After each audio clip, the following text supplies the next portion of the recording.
You're watching Channel 4, home of the 1992 Summer Olympic Games.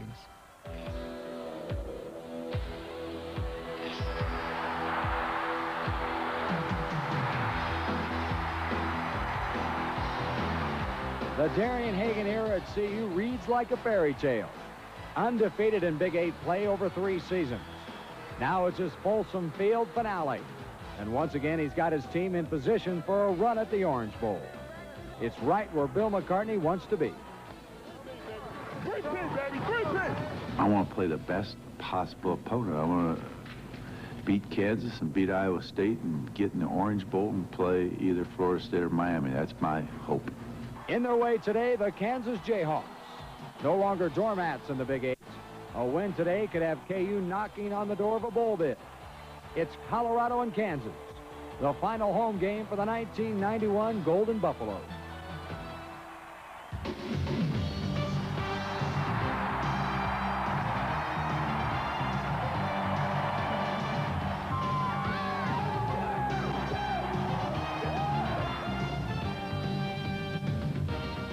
Channel 4 Sports presents CU Buffaloes football.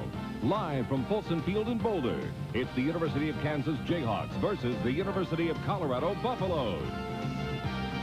Welcome to Folsom Field, everybody. I'm Les Shapiro, along with Dave Logan. It's the final home game for the CU seniors. And, Dave, one of those seniors basking in the afterglow of an heroic effort last week. Well, Les, as a senior, you always like to look back on your career, and you'll come up with 2 or 3 key moments that you will remember forever. Robbie James will remember what happened last week in Stillwater probably better than any one thing. It was James the holder as Jim Harper with the fake 36-yard field goal. Robbie James rolls out and finds a wide-open Christian Faria, and the Buffs pull out a big, big win. James, a 50-year senior from Strasburg, Colorado. He'll never forget that moment, I guarantee you.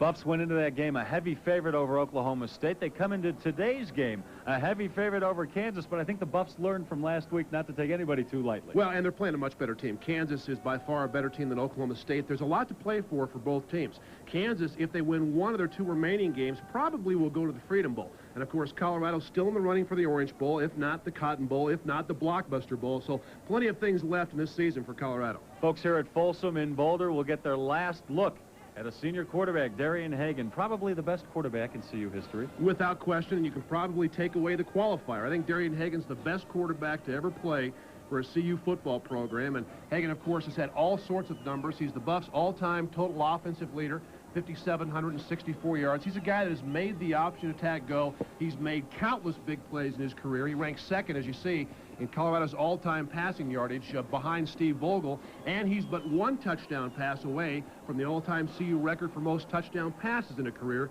There are a few things that he has not done, and Darian Hagan, I think, is the best of all time. There's a senior on this Kansas team that's not too shabby a player. His name is Tony Sands. Well, here's a young man that probably is going to have a tough time getting used to the weather. He's out of Fort Lauderdale, Florida. Tony Sands, 5'9", 170 pounds. Not many people recruited him because they thought he was too small. He's the all-time leading rusher for Kansas. He's eclipsed the marks of both John Riggins and Gale Sayers, and he's a guy that is a big play man. You'll probably see him carry the football 30 to 35 times this afternoon. Well, as you can see, we have snowy conditions here in Boulder. They call the weather the great equalizer. We'll see how equal when we come back for the kickoff.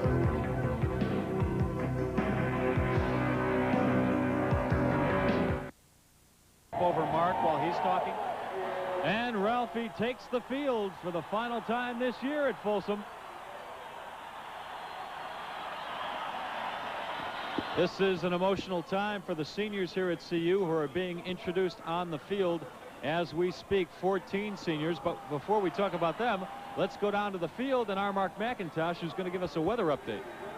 Thank you very much, Les. The snow plows were just out on the field. They've got the field uncovered now, so that shouldn't be a problem. It's snowing lightly right now, but I guess the weather forecast is for a winter storm warning for the Denver metro area in about an hour. The snow is supposed to pick up as it comes through Denver, so it could get worse as the day goes on. But right now, as far as the temperature is concerned, it's about 37 degrees. It's quite comfortable. I think the main thing is for people to try to stay dry. The ball is going to be very slick. The cold won't cause a problem as much as the slickness of the ball created by the wet snow coming down. Back up to you guys. Yeah, you're right, Mark. The field looks pretty good from up here. There is a fine snow falling right now, not a very heavy one. There's Darian Hagan, one of 14 seniors being introduced before the crowd here. I'll give you the list of the others. Jim Adams, Sean Brown, Spencer Coulter, Rodell Guest, Jim Harper, Mark Henry, Robbie James, Jay Lewinberg. There's Joel Steed right there, the fine nose tackle. Chris O'Donnell, Tony Senna, Rico Smith, and Greg Thomas. Have a pretty good crowd here at Folsom Field today. The Buffs will set a season attendance record. You probably won't see every seat filled because of the weather. However, more than 50,000 seats have been sold for today's game. And it's the first time in Buff history they have averaged 50,000 plus in back-to-back seasons. Well, not many seniors, only 14 that will not be with the program next year, but guys that have made astounding contributions. You think of Jay Lewinberg, what he's done in 4 years here. Joel Steed has a chance to be an all Big 8 nose guard for 3 consecutive years. Darian Hagan, we were talking about him. Greg Thomas at free safety. Been some great players that have lasted 4 and 5 years, and this is the kind of game you always remember. You remember what you did your last game, how you felt. You see Darian Hagan, this will be it for him at Folsom Field. Well, let's take a look at the series record between these two teams. CU leads it, 29 wins, 18 losses, and 3 ties. The Buffs have won the last 6 meetings, including last year's meeting in Lawrence, Kansas. The Buffs beat KU 41-10, and the Buffs with a fine defensive effort last year in which they held Tony Sands, the Kansas running back, to just 22 yards in 13 carries. There's a look at the KU coaching staff taking the field, led by the head coach Len Mason. And Bill McCartney of CU leads his troops out. Mack, of course, in his 10th year here in Boulder, a record of 63, 48, and 3. Kansas in its usual crimson and blue, with a chance at playing in a bowl for the first time in 10 years. There is a Freedom Bowl representative here to look at the Jayhawks. And of course the Buffs with a number of bowl possibilities. If they win the Big 8, they go to the Orange. They could possibly land in the Cotton Bowl. A representative from that bowl is here today. The Blockbuster Bowl is represented here today, taking a good long look at the Buffs. There's the Kansas situation. If Kansas ends up 6-5, that means if they win just one of their final 2 games, they could end up in the Freedom Bowl. The Freedom Bowl has stated it would be happy to take a team that hasn't been to a bowl game in a long time, and Kansas hasn't been to a bowl in 10 years. There's a look at the CU kicker, Mitch Berger. What a wonderful year he's had kicking off. Only 19 of his 50 kickoffs have been returned. The other 31 have gone well into or out of the end zone. Berger, a sophomore out of British Columbia, a real find for Bill McCartney and his staff. And back to receive the kickoff for Kansas. Number 2 on the right of your screen is George White, and number 22 on the left of your screen is Charlie Bowen. We are underway in Boulder. And the Jayhawks don't even bother trying to field that kickoff out of the end zone. So Kansas will start with the ball at its own 20-yard line. And let's take a look at that Jayhawks offense. At quarterback, you've got the junior Chip Hillary. Tony Sands shooting for another 1,000-yard season. And Kenny Drayton, their leading receiver. Your offensive line has been together every game this year, started every game together. Perez, Hempstead, Schmidt, M. Wally, and Lonecker. Here we go. 1st and 10 for Kansas from its own 20. And the give goes to the fullback, Roger Robin. Greg Beekert throws him for a loss, along with Joel Steed. Let's take a look at that CU defense. On the line, Renfro, Steed, and Diet. The linebackers, Chad Brown, Greg Beekert, their leading tackler, Ted Johnson, the freshman, and Ronnie Wolford. And the defensive backs, Deion Figures, Ronnie Bradford, Eric Hamilton, and Greg Thomas, the co-captain. A very solid lot for CU. No gain on that last play, so it's 2nd and 10 for Kansas.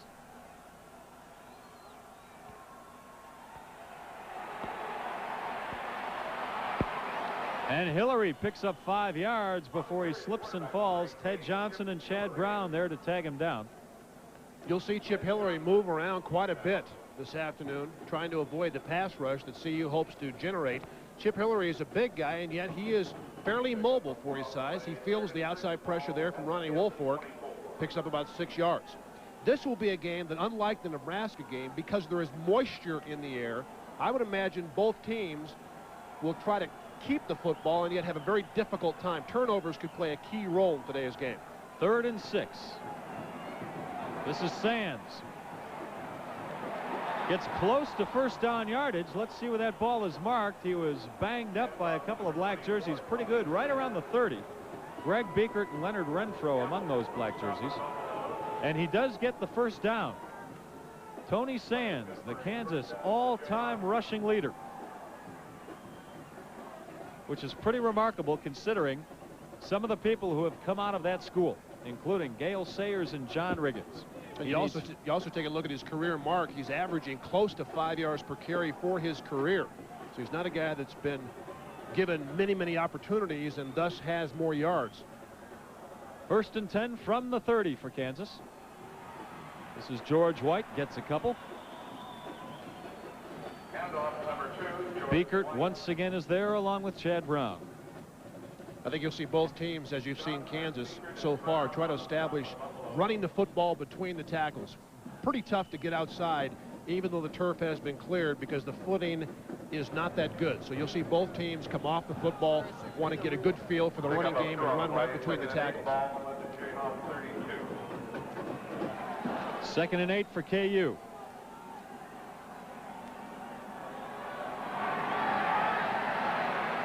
Hillary overthrows his man, almost picked off by Greg Thomas.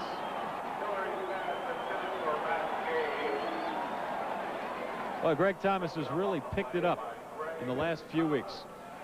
This is a pass that Kansas has been successful with this year. Chip Hillary tries to get the seam pattern to Matt Gay. Greg Thomas makes a nice break in the ball, and Thomas, because of his size, is going to have an advantage when it's a toss-up situation. Greg Thomas, an excellent leaper, good anticipation on that pass. 3rd and 8. Kansas with the ball at its own 32-yard line. Sands. And he picks up another first down and a little more. Finally tripped up by Greg Thomas up at the 46-yard line.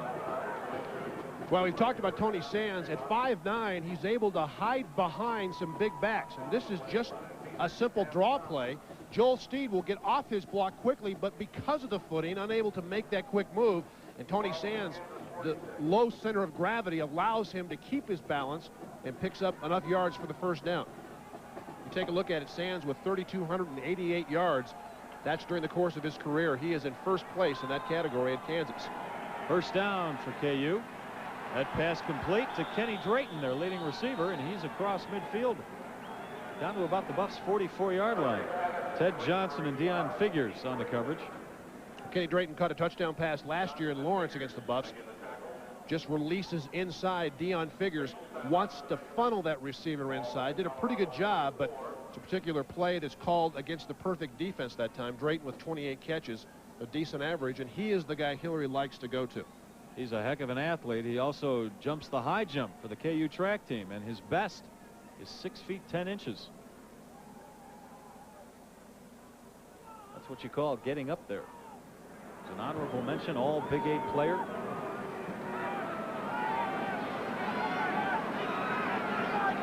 Bill McCartney was concerned about this football game, not so much coming off the disappointing way they played in Stillwater, but because he feels Kansas is the most improved team in the Big 8 Conference.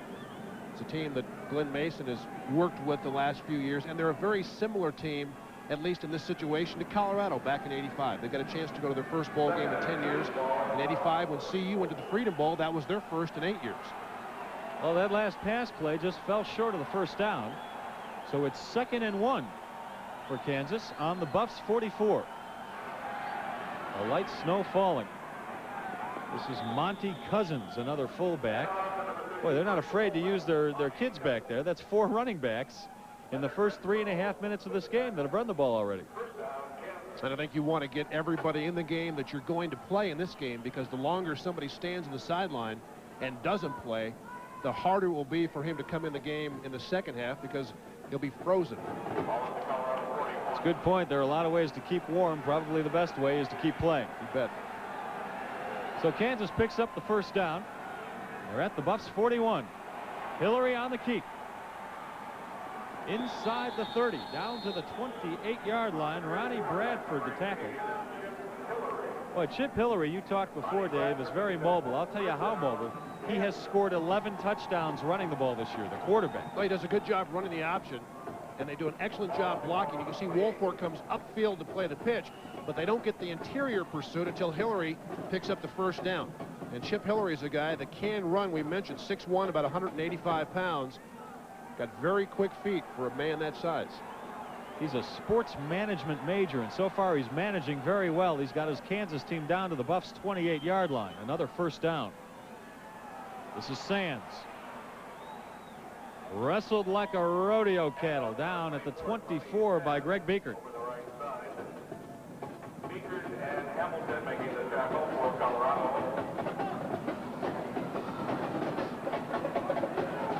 Well, it seems Greg Biekert so far has been on every play defensively. As you take a look at Hillary, trying to keep his hands warm. There's Biekert, the leading tackler on this CU team. He's averaging almost 12 tackles a game. Seems like he's got that many already. This is the 11th play of the Kansas drive. It's 2nd and 5. George White tries to get through a hole that's closed up very quickly by Joel Steed and Chad Brown.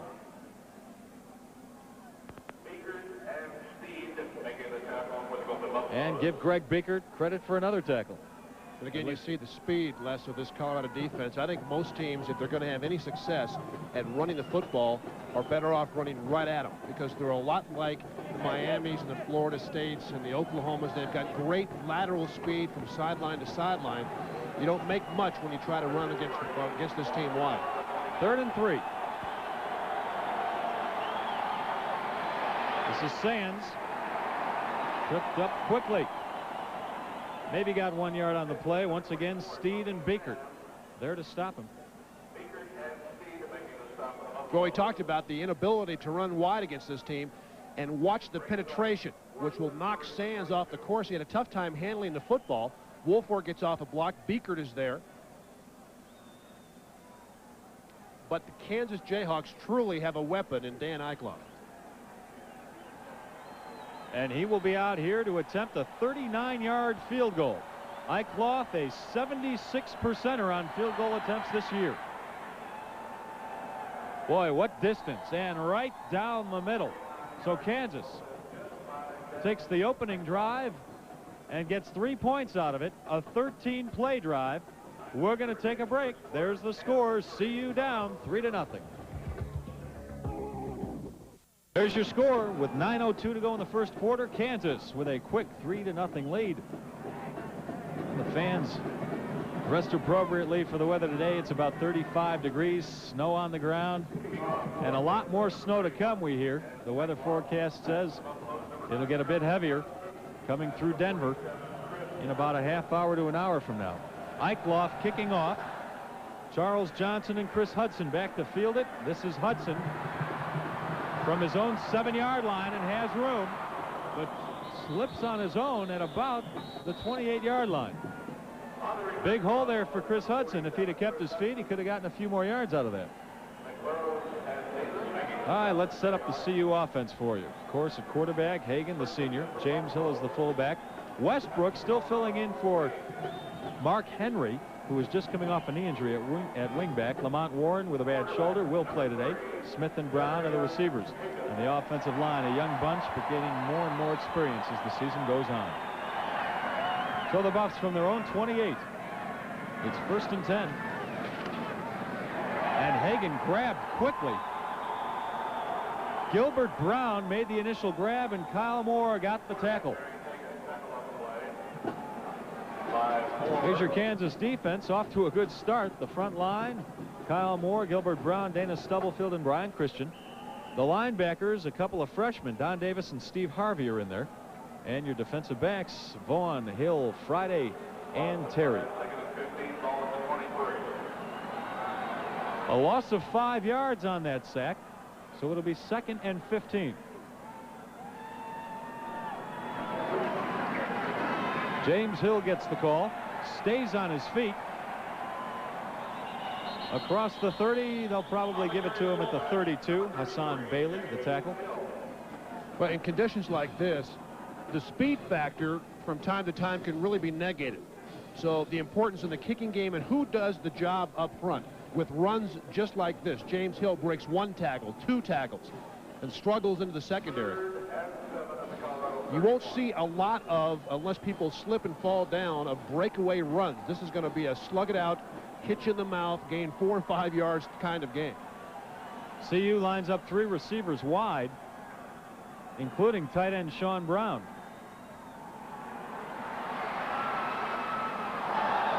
A little miscommunication there between Hagan and the intended receiver, Michael Westbrook. That brings up 4th down for the Buffs. The punting unit comes on for the first time today.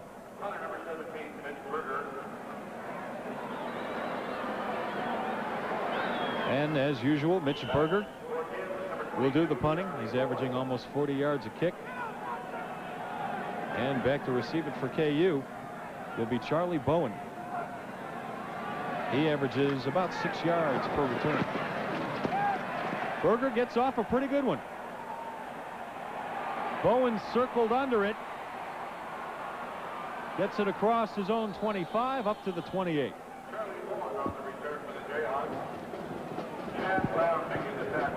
We're going to take a break at Folsom. The Buffs are down 3-zip. There's a look at KU defensive coordinator Bob Fellow. His unit did a pretty good job first time out today. Held CU without a first down. Right now it's Kansas offense on the field. Chip Hillary, the quarterback. Kansas at its own 28-yard line. First down.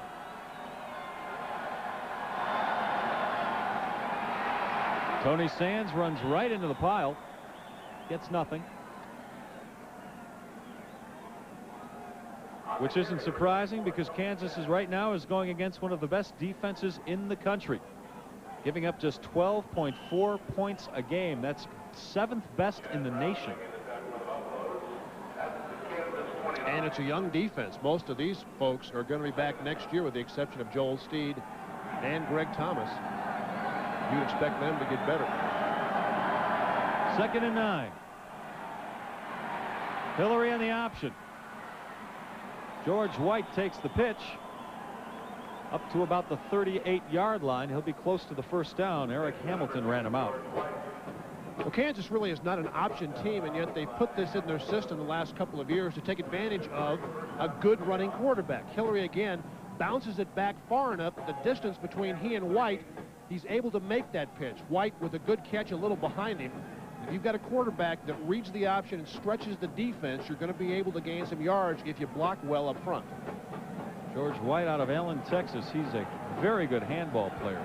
KU giving us a lot of looks, much like the CU offense. First down for KU. Up across the 40 to about the 41. Joel Steed and Greg Beekert. The tackle on the fullback, Roger Robin. See, the only thing missing in this game is natural grass. You've got the weather. You see Roger Robin's numbers for the year. You've got the weather. Now you need a little mud and gook and grass. And I mean, if you get all that, that's what those folks would like to see. Then you'd have everything. That'd be perfect football weather. This guy doesn't care. Hey, if he cared, he wouldn't wear that hat. 2nd and 7 for Kansas. We're under 6 minutes to go in the first quarter. Hillary across the middle. Intercepted by Greg Thomas, who is brought down at his own 43-yard line. 3 players had their hands on that pass. Greg Thomas ended up with it. That play looked like it was developing in slow motion, didn't it? Well, not a good throw by Chip Hillary. Tries to fit it in on a crossing route, and this is cover. The ball goes off the hands. Now, Eric Hamilton has a chance. He can't quite catch it. That was after George White couldn't hang on to it. And a good job by Greg Thomas. You can see how slippery it is. That's a throw you just can't make. Nobody open. You got to pull it down and either throw it away or run with the football. So the Buffs with their best field position of the day so far at their own 43-yard line. Hagan once again off the mark in between a couple of receivers, Christian Fourier and James Hill. And boy, he's got Sean Brown wide open. Had anybody blocked Dana Stubblefield, the defensive tackle. Stubblefield threw off the rhythm of the play, and he's one of the guys, number 71 on Kansas defensive front, that Bill McCartney feels like is playing at an All-American level. Stubblefield has 8 sacks so far this year. 2nd and 10 for the Buffs.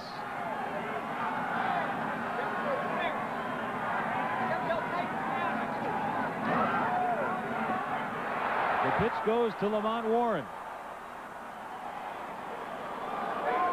He gets about 9 yards out of it.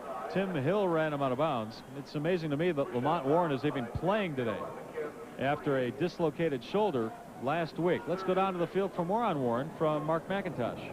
Thank you, Les. Talking about that left shoulder, I talked to Dave Burton before the ballgame. They have a harness around Warren's torso, which basically keeps that left arm real close to his body so it can't fly around and possibly once again dislocate that left shoulder. Back up to you guys.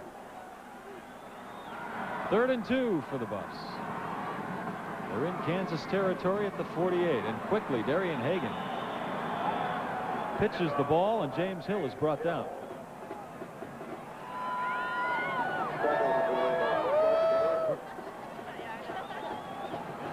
Well, it's not too cold out. Otherwise, you'd probably see a few more people wearing earmuffs and scarves. I think Hagan may be hurt on the play. He came out of last week's game with a left ankle sprain, and it's still tender. And this is not the type of field you want to play on when you've got a bad ankle. Hagan goes right down after he hands off to James Hill. You can see his right leg gets pinned underneath the Kansas Jayhawk. That's number, not sure who that is, but Hagan is up and able to walk off the field. Well, Hagan's been banged up quite a bit this year. Fortunately for the Buffs, they've got Vance Joseph and Cordell Stewart, 2 very talented young men that can come in and take his place. Buffs are in a punting situation right now. Mitch Berger back to do the duties. Charlie Bowen will return it.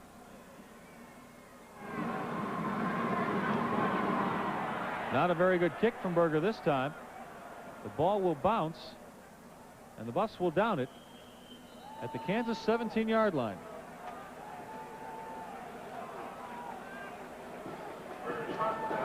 We're going to take a break in Boulder. Kansas still with the lead, 3-0.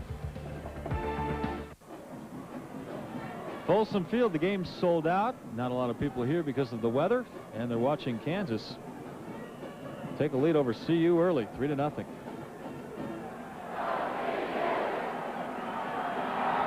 Well, the big game in Tallahassee today is in the 3rd quarter, and Florida State, #1 ranked, leads Miami, #2 ranked, 13-7. Right here, right now, Monty Cousins on the carry with Kansas.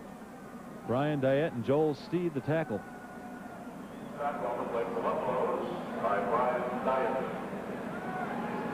Other games going on around the Big 8. You see Nebraska leading Iowa State in Lincoln 10-0. That game's still very early.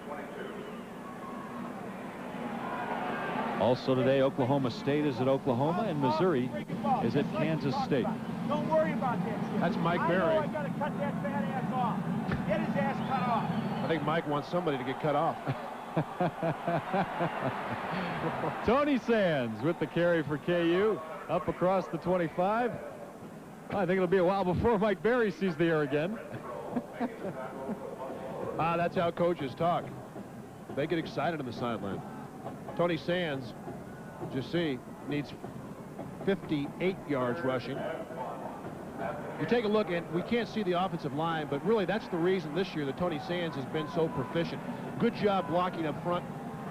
Hesley, Hempstead, Perez, Schmidt, Imwally, and Lonecker, big guys, averaging about 282 pounds. They have really increased the strength and size of their offensive and defensive line. 3rd and 1 for Kansas. They're at their own 27. Hillary looks like he's trying to change the play. It took too long to do it. Yeah, referee is waving off the play and penalty flags on the field.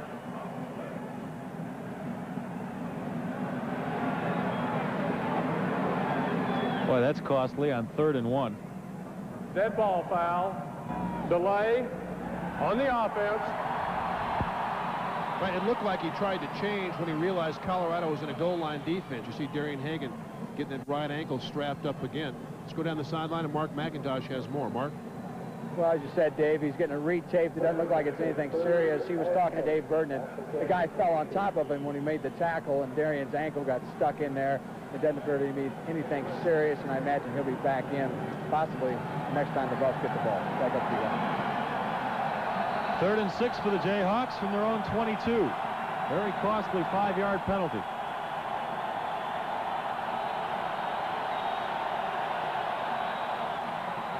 Hillary going deep. Intended for Kenny Drayton, but Hillary overthrew him. And Kansas will have to punt. Boy, that's why you have to have speed in the corner if you're going to play somebody like Kenny Drayton who can really run, and then add to that, you gamble by bringing Greg Thomas on a safety blitz. Ronnie Bradford out there by himself, and Drayton, although a couple of steps ahead of him, it had to be a perfect throw or a good throw to get in. The sophomore Dan Eichloff is their place kicker and their punter. And back to receive the kick, Rico Smith for CU.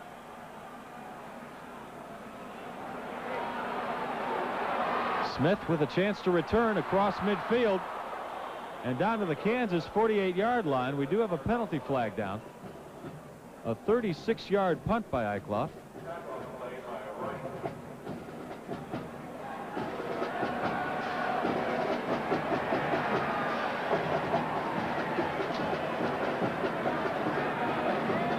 Vance Joseph is coming into the ball game to quarterback the Buffs, while Darian Hagan gets work done on the sideline. On the offense, decline, 1st down. Penalty goes against Kansas. The Buffs decline it, and the Buffs start with the ball in Kansas territory and a new quarterback, the sophomore out of Marrero, Louisiana, Vance Joseph. Tell you what, he made the play of the game last week in Stillwater, Oklahoma. 4th and 14, he scrambles. It looked like he'd almost cut a deal with the defense not to tackle him. And that play may have been $1.5 million worth of income to Colorado in a New Year's Day bowl, as opposed to a bowl that was played out another time. Joseph, his first play from scrimmage, keeps it. And barely gets back to the line of scrimmage. Stubblefield, the tackle. Another new ball player in the game for the Buffs is fullback Scott Phillips, in for James Hill. McCartney more and more in the last few weeks rotating his fullbacks, Hill and Phillips. There's Hagan, and judging from the way he's walking right there, I don't know that he's going to come back anytime too soon.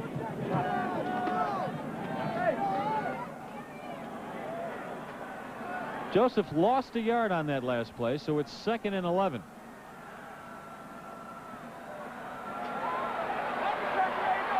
A lot of time. Patient enough, and finds Rico Smith inside the 35-yard line. Kyle Moore, the tackle. That's a 1st down for the Buffs. That's exactly what he was, too, patient. Vance Joseph rolls out. He wants Westbrook on a flag, but holds the football until the inside cut of Rico Smith opens up. And one thing Vance Joseph has that I don't think a lot of young quarterbacks have until they have sufficient playing time is poise. This kid looks like he's played for 4 years and is in his final year here at Colorado. The good news is he's got 2 more years left as a Buff. Good job of hanging onto the football to the last minute. 1st down, the Buffs at the Kansas 34-yard line. Joseph turns it upfield.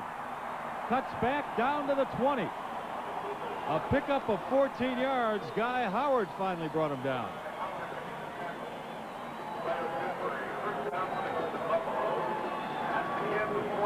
And Vance Joseph is doing his best the last couple of weeks to make a statement. Hey, we're going to be okay when Darian Hagan is gone. Breaks a couple of tackles, makes the right decision on the option. Vance Joseph, his older brother Mickey, a quarterback at Nebraska. And Vance Joseph has his eyes set on being the starting quarterback next year. It'll be an interesting battle between he and Cordell Stewart. 2 very talented young men. 1st down at the 20-yard line for CU. This is Phillips. Gain of about 1. Steve Harvey, the freshman, the tackle. We're under a minute 20 to go in the first quarter. A chilly, snowy first quarter in Boulder, with Kansas leading this one 3-0. In case you're wondering what that thing is at the back of his jersey there, it's to prevent any kind of neck injury, any kind of whiplash. Scott Phillips looks like he's got something alive underneath Phillips on his jersey, but that's not the case. It's not a goiter. Under a minute to go. You said it, not me. 2nd and 9. The pitch to Lamont Warren, who can't handle it, finally picks it up. Well, he looked like he almost got hurt there. Legs went one way, body went the other. Well, the pitch will be a little bit short as Joseph gets pressured early, and Warren has to bend all the way down. And again, in weather like this, you're going to put the ball on the ground. You can't help it. Of course, you see again how slippery it is on the field. Better not to try to make too many moves. Just run, point yourself in one direction, and hit it. Quite a few Buff fans showed up for this one. Game is sold out. I'd say there are about 20,000 empty seats right now. 3rd and 8 for CU.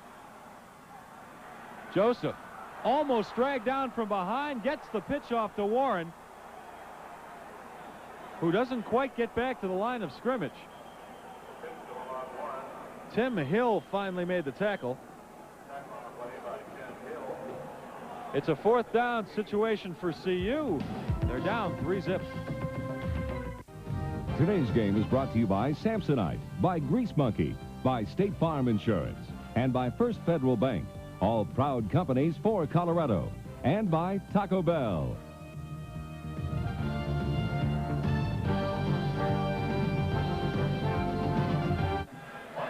Jayhawks were fortunate here. They forced Colorado into a field goal situation, but watch, is this a face mask? Lamont Warren breaks a tackle right there. You can see his head dip down a little bit as Doug Terry reaches out with the right hand. That should have been a penalty, and an inadvertent face mask does not get called. No flags, so it's 4th down for the Buffs, and Jim Harper is out to attempt a field goal. On the year so far, he is 7 for 12 in field goal attempts. He's had 3 of them blocked. He's got a steady snow blowing into his face, and also a slight wind. Long field goal on the year is 50 yards. This one will be a 36-yarder.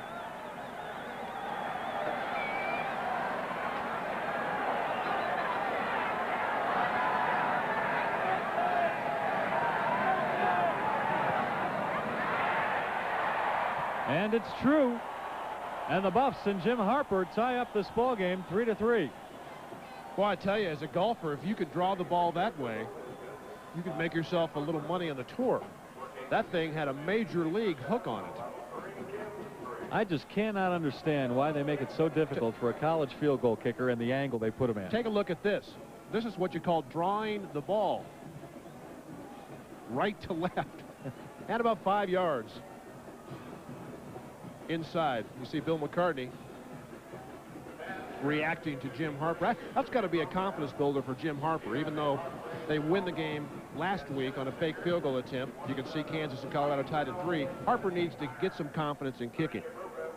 Here are your first quarter stats. Kansas dominating. Twice the total yards that CU had. But right now the score is tied up at 3. Back to the point I was making. In the pros, they put you in the middle of the field and say, go ahead and do it.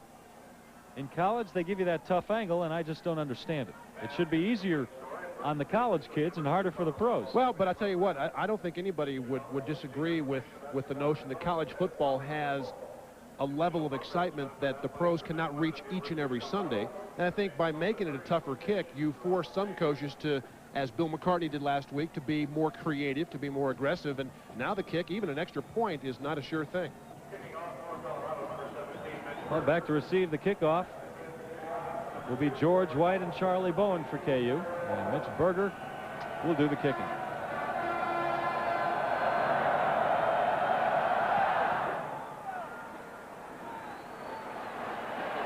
Well, a little indecision, and the ball bounds into the end zone. So Kansas, once again, will start with it from its own 20. We're at the start of the second quarter. The game is all tied up, 3-3.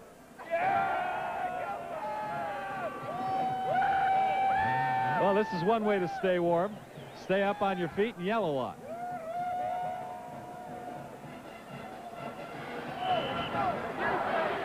Glenn Mason, the coach of Kansas. He's in his 4th year here. A record of 8-24-1. And his offense is on the field right now. Tony Sands. Gain of 4, maybe 5 yards. Dion Figures the tackle. Sands does a very good job of waiting for that opening, doesn't he? Well, and again, he's a guy that you like. He would be what most coaches would call a mudder. If you played in natural grass in conditions like this, Tony Sands would excel because he's got a low center of gravity, and he can make moves without using a lot of body movement, and thus he's not going to slip too many times. They call him Tuxedo Tony because when Kansas is playing at home, he likes to take a limousine to the game dressed in a tuxedo. 2nd and 5 for Kansas. Sands again with another nice hole and another Kansas first down. Greg Biekert and Ronnie Woolfolk, the 2 linebackers on the stop. You want to play linebacker in the Big 8 Conference, watch number 19. Reacts, first a pass, then a run. Take the lead block on as he takes the fullback on, gets rid of him, and then hang on to anything in the opposite color. Greg Biekert already with 10 tackles today. He's averaging 12 a game on the year. Against Baylor, Biekert totaled 21 tackles. This is Hillary on first down, incomplete. The ball was tipped. The intended receiver, Matt Gay.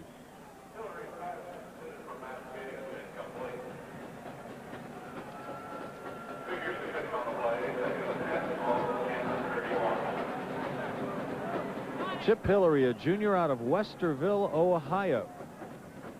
Know what his real name is? Common name, John. His parents must have been fans of My Three Sons. Every time I hear Chip, I think of Chip Hilton. Remember that book, the series of books, Chip Hilton? The only Chip I remember is the one from My Three Sons, one of Fred McMurray's sons. Hillary across the middle, complete to Robin, the fullback. Greg Thomas corrals him, but Robin is well into CU territory, down to the 44-yard line.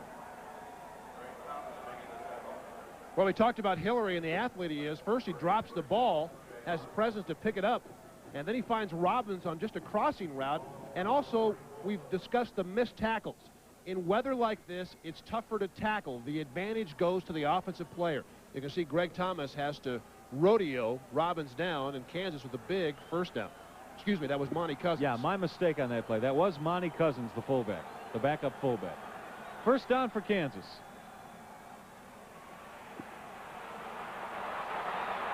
Sands once again into the CU backfield, down to the 31-yard line, and yet another Jayhawk first down.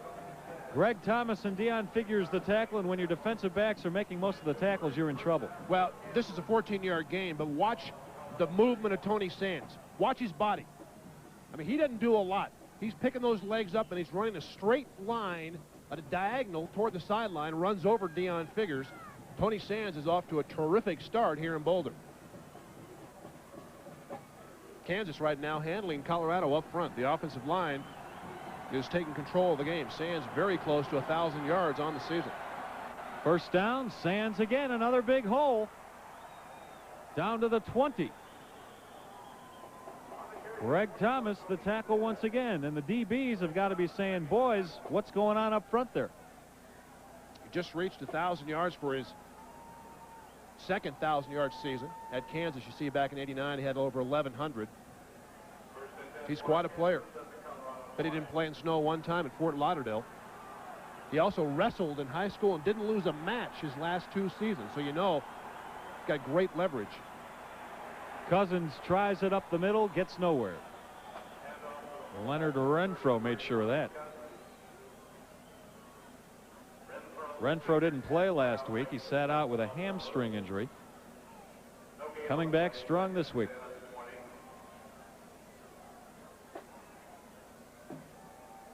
Darian Hagan still trying to shake off that sprained ankle. I don't know. Shaking his head. Usually when you shake your head and walk like that, you're saying, boy, I don't think I can make it. 2nd and 10 for KU. They're down to the CU 20-yard line. Hillary on the run. A nice move to the outside, inside the 10, inside the 5, down to the 3-yard line. Boy, what an athlete this kid is. Yeah, we talked about him, and you're right. Kansas has an athlete playing quarterback. Hillary, nothing opens up. Watch him pick up his feet right here. As Beaker tries to knock him down, Hillary realizes that the angle is not good. Jumps over a couple of buffs, and Kansas has a 1st and goal. And again, quarterbacks, when things break down, good athletes will run directly upfield, not try to make too many moves behind the line of scrimmage. Hillary with a big run. Boy, he reminds you of another great Kansas quarterback who could run the ball, Bobby Douglas, who went on to a fine pro career. 1st and goal from the 3. Sands, no room. Might have even been thrown for a 1-yard loss. Chad Brown and Ronnie Woolfolk, the 2 bookends at linebacker, close in on him. Take a look at the Kansas huddle if you can after this replay. Sands on the lead, really with nowhere to go. Good job of penetrating by Kansas. Beekert stuffs the fullback. Steed is there, and a host of others. The Kansas offensive line is mammoth. You see him break the huddle and walk to the line of scrimmage. They've got some men up front. A loss of 1, so it's 2nd and goal from the 4. This time they try wide. Good blocking up front, and Sands gets in for the touchdown.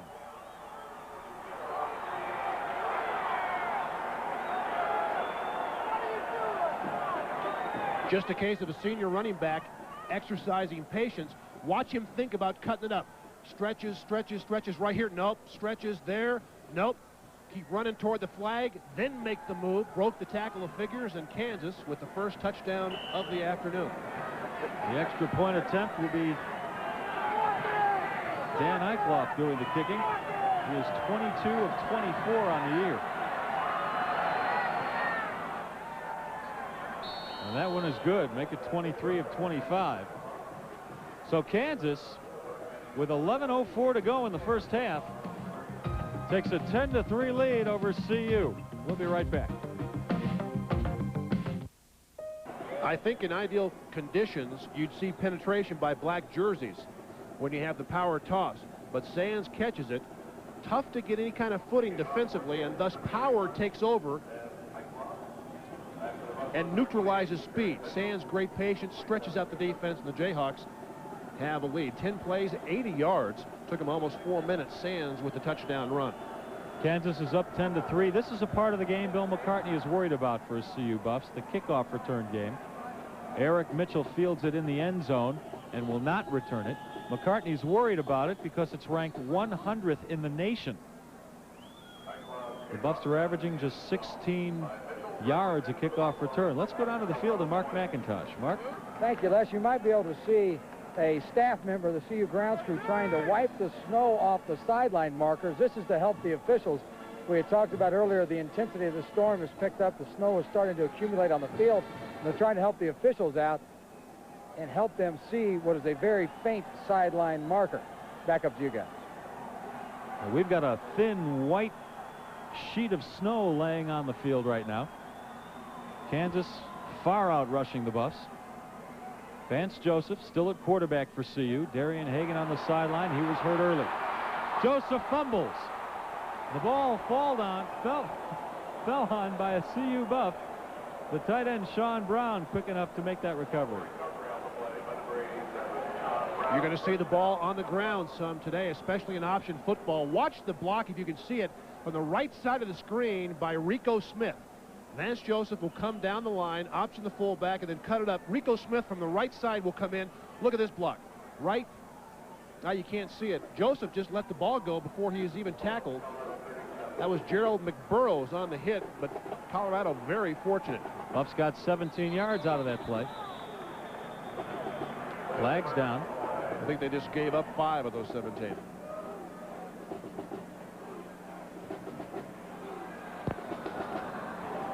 Dead ball foul, illegal procedure on the offense.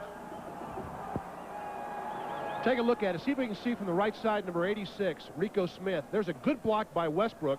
Smith will come in the bottom of the screen. There's the block that enables Vance Joseph to turn it up, and that ball just left his arms. In cold weather, especially when the weather is wet, tough to hang on to that football.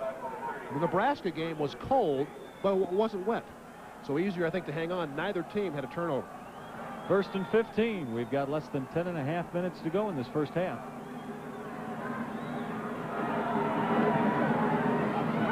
Pitch to Warren. Reaches up across the 35-yard line. Call it a gain of 3. Gerald McBurrows the stop. We talked about speed, how the weather would nullify the speed.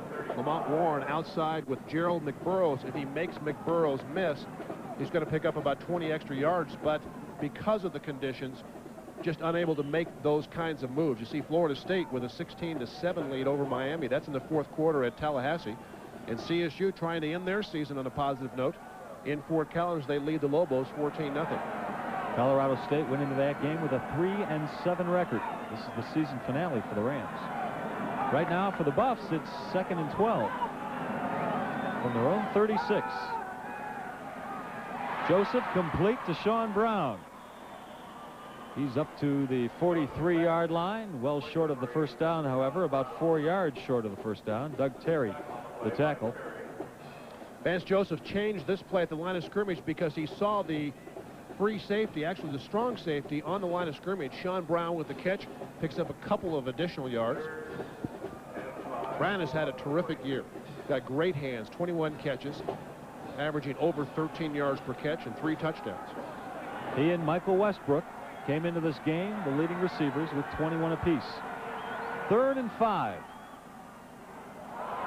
Lamont Warren gets the first down and spins his way across midfield. Chris Mamalonga finally wrote him out.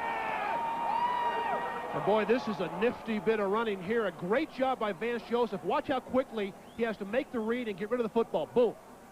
Lamont Warren with the catch. Watch the move. On a very tough surface, he breaks tackles.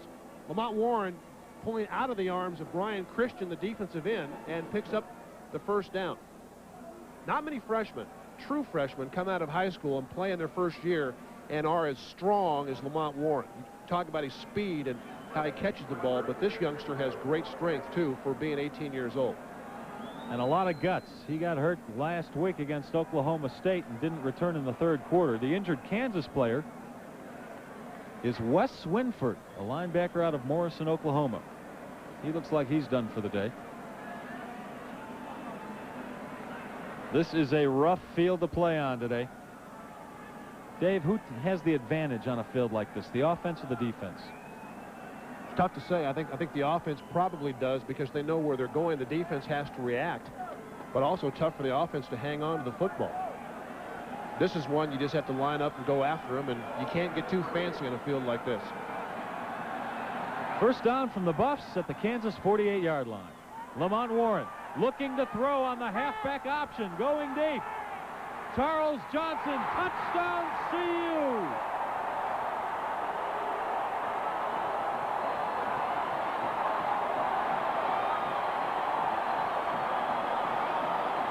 Boy, I tell you, this is a great throw. It didn't look pretty, but Lamont Warren takes one right in the chops when he lets this ball go.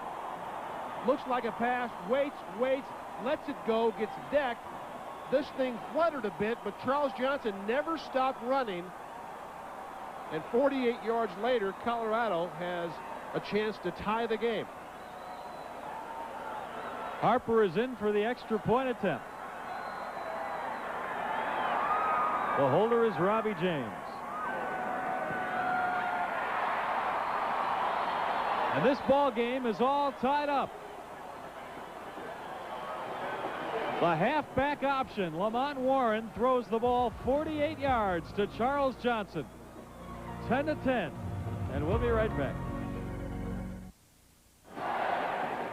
This is a play that normally you want to run to the right side. I think this may have thrown Kansas off just a little bit. You've got a right-handed thrower running downhill to the left. Now Lamont Warren will take a shot from Steve Harvey after he lets it go. This thing well up into the air, and Charles Johnson just does a magnificent job of not giving up on the football. And an excellent catch as he outreaches Tim Hill for the touchdown. Another 80-yard drive, this one by Colorado. 5 plays, 2:43 off the clock, and Lamont Warren a 46-yard touchdown pass to CJ. Well, the weather is not inhibiting either team on offense. A lot of points on the board so far. Berger with the squib kick. Charlie Bowen touches it. He better do something with it right now. He downs it in the end zone. There's somebody who wants another trip back to Miami. I'll tell you today, I don't blame him. Be nice to be on the beach. Darian Hagan, we are told, just untaped his ankle. Going to put some ice on it or just leave it outdoors. And his return is unknown.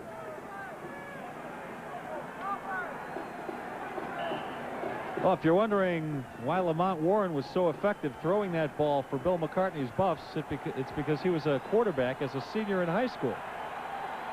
48-yard touchdown pass to Charles Johnson. Right now, Kansas on offense. The pass complete to George White.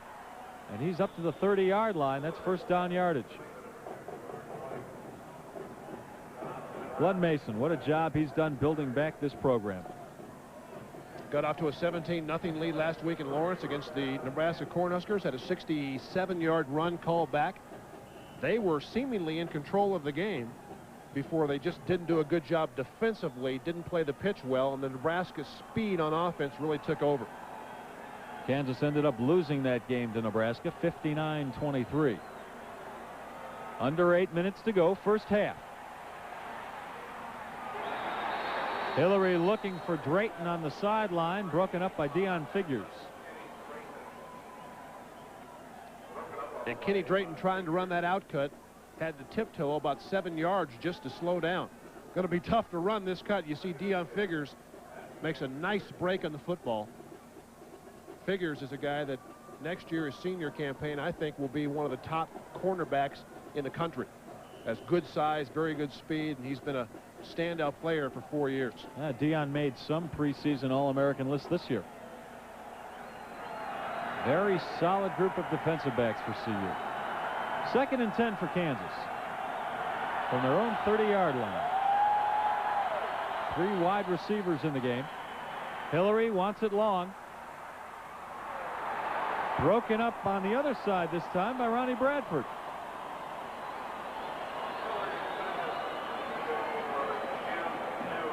Out of Adams City High School in Commerce City.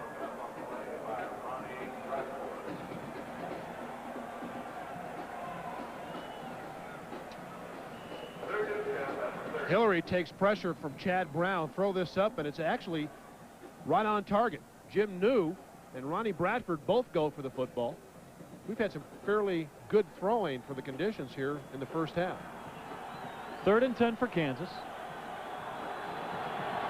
Ball game all tied up 10-10 with a light snow falling.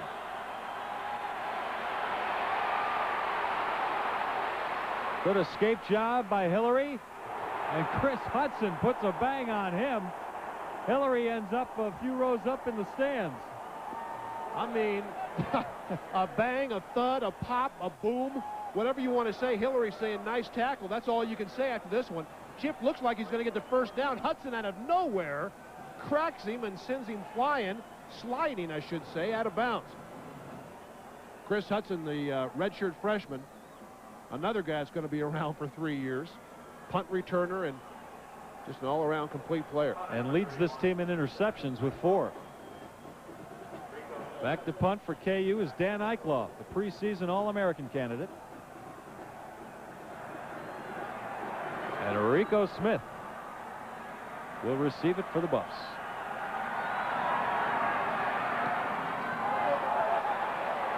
Eichloff angles it towards the sideline and gets a nice bounce, and Smith's going to let it go out at the 20-yard line.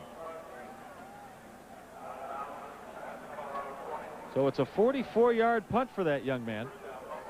A young man who didn't even start playing football until his junior year in high school. In fact, he didn't even move to the United States until 1984.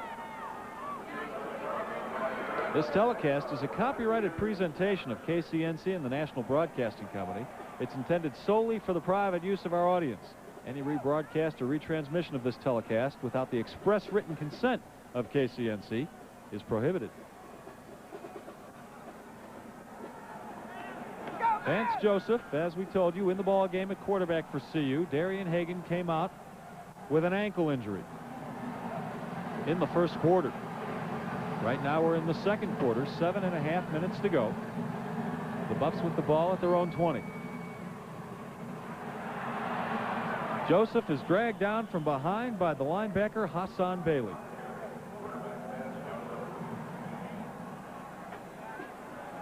Sometimes you have to guess, you have to gamble. Hassan Bailey from the weak side will come and chase Vance Joseph down the line. If he doesn't get there, Joseph and Warren have a 2-on-1. Good job blocking up front by the Colorado Buffaloes, and Hassan Bailey, who's been involved in the Kansas track team for the last couple of years, and he started as a cornerback. He's got that kind of speed. 2nd and 9. Joseph complete to Brown over the middle.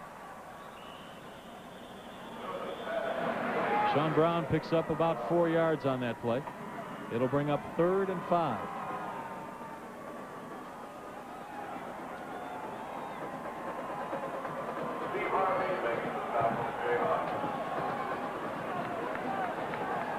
Well, speaking of CU tight ends, Sean Embry will not be playing in the ball game today for the Buffs. He's going to take a little time off from football to do some studying. A one-game hiatus, you might call it. 3rd and 5. Joseph is sacked by a host of blue and crimson jerseys, among them Gilbert Brown and Dana Stubblefield, the two big defensive linemen. Boy, how'd you like to be underneath them, Dave? 305 pounds, Gilbert Brown, and 285 pounds, Dana Stubblefield. Not today. Too cold for that. You see Stubblefield just runs right through Clint Moore. But Bill McCartney, I don't think, was exaggerating when he said he voted for Stubblefield as the first-team All-American defensive tackle. Mitch Berger is back to punt from his own 5-yard line.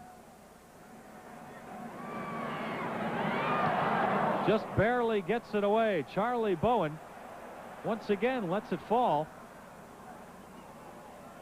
And the Buffs get a nice roll down to the 32-yard line.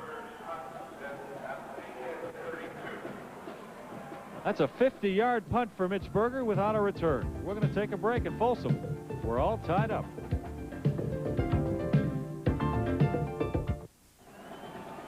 Les Shapiro and Dave Logan with you back at Folsom Field. And while we were away, the CU cheerleading team had some fun in the snow, spelling out the letters of the alma mater. Right now, Kansas with the ball. Score is tied 10-10. Jayhawks have it at their own 32-yard line. It's 1st and 10. Tony Sands. That time met head-on by Greg Biekert and Eric Hamilton and Chad Brown. Take your pick. I'm going to tell you, Biekert, Hamilton, and Brown on the tackle, but Joel Steed actually made the play. That's what you have to have. You got penetration, and he forces Sands to bounce back, not let him run downhill on a straight line, but make him move a little bit and get the penetration to him. Biekert, Hamilton, and Brown. Sounds like a law firm. It's 2nd and 11 for Kansas. Under 5 minutes to go, second quarter. Hillary complete to Monty Cousins.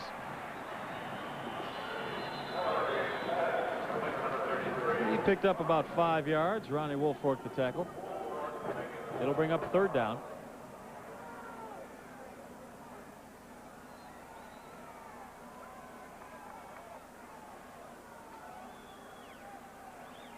Chip Hillary pilots the Jayhawks on the field, and when he's not studying or playing football, he pilots a plane. He's pursuing a license to fly. 3rd and 5. Kansas has it on its own 37.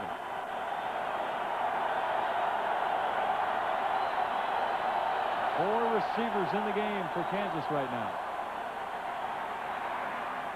Hillary had Drayton wide open, but the pass was off the mark. And that'll bring up a punting situation for the Jayhawks. That time he looked like he just couldn't find his feet. Ball might have slipped out of his hands. I think the weather can get credit for that play. And plus, Drayton can't get out of his break as quickly as he normally would in a dry field. It looked like Hillary anticipated him really busting out of that break and getting to the sideline. Mike Clough averaging 40 yards on his 2 punts today. Rico Smith is back to receive it. Nice high punt. Rico takes it at his own 15. It doesn't get very far.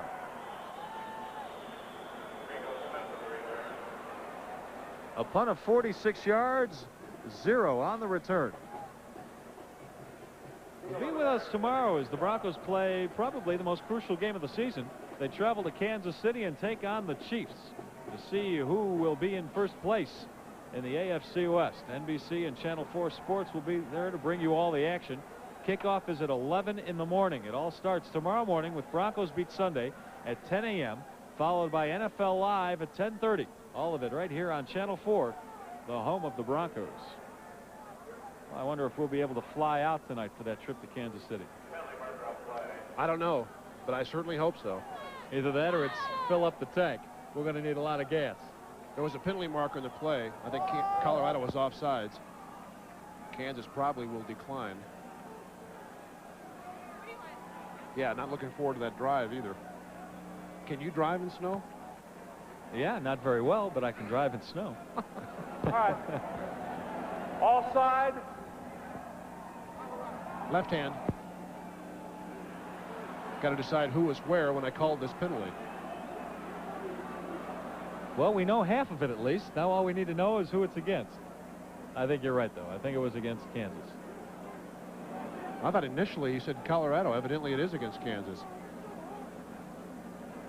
Yeah, that's what I thought. I thought it was Colorado, and it may be enough for a first down if they... Offside on the defense. That's going to be very close to first down yardage. Bill McCartney not very happy about that call.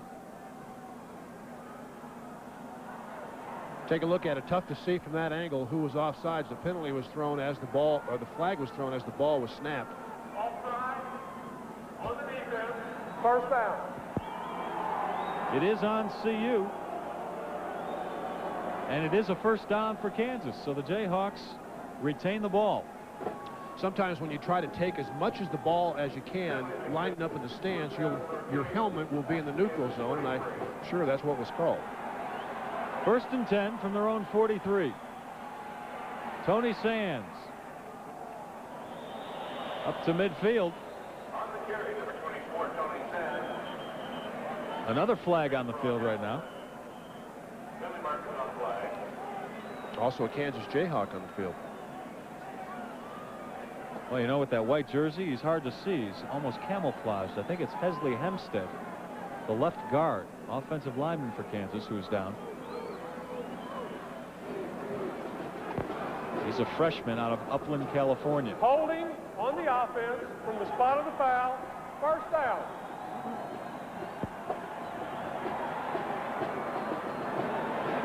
Well, the flag goes against Kansas, and the Buffs are going to send them back a few yards.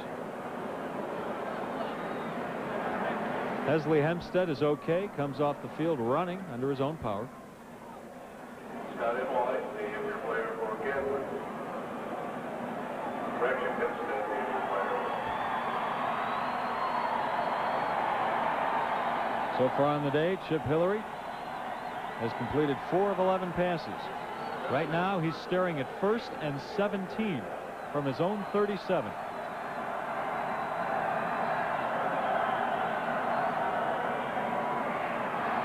George White up the middle, across the 40.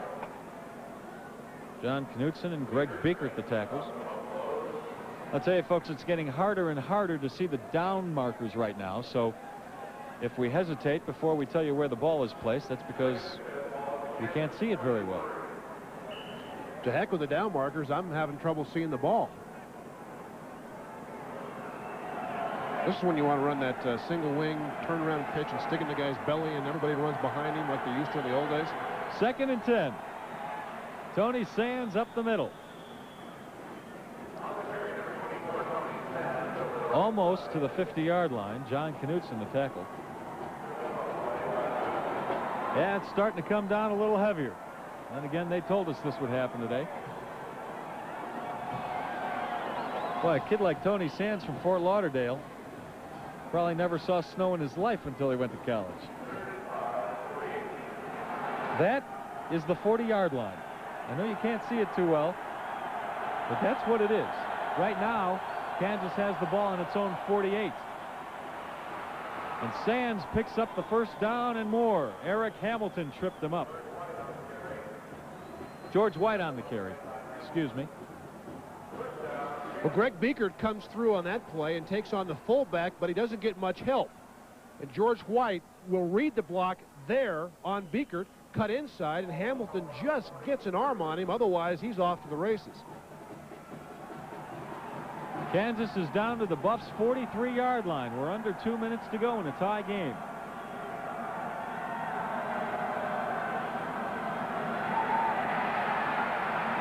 Hillary has Drayton, Kenny Drayton, for another first down.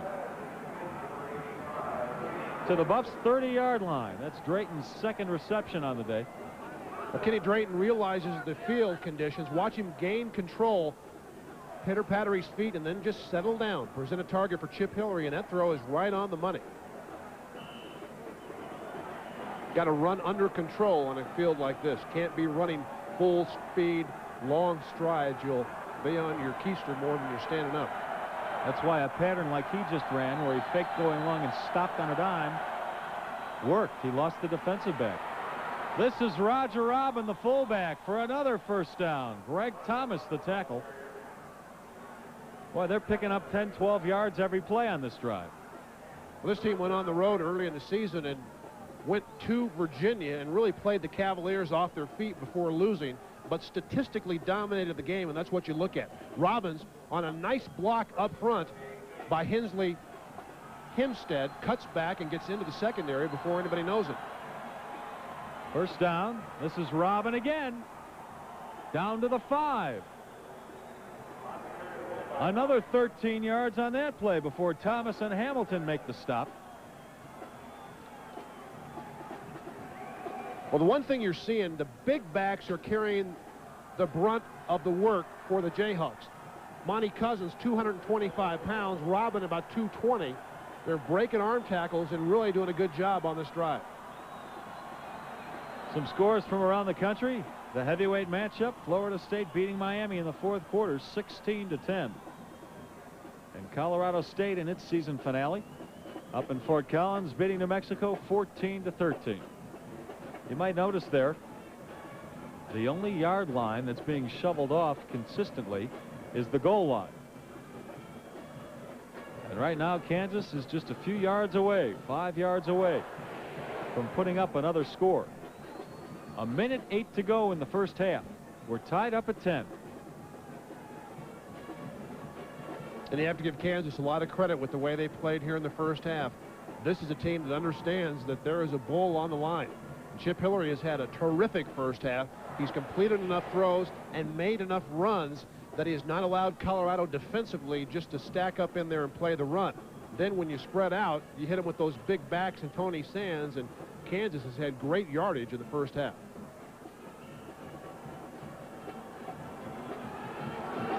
First and goal from the 5. Kansas came in here with a 5-4 record and making a lot of noise today. Tony Sands. Is he in?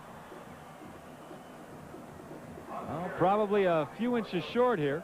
Chad Brown kept him short.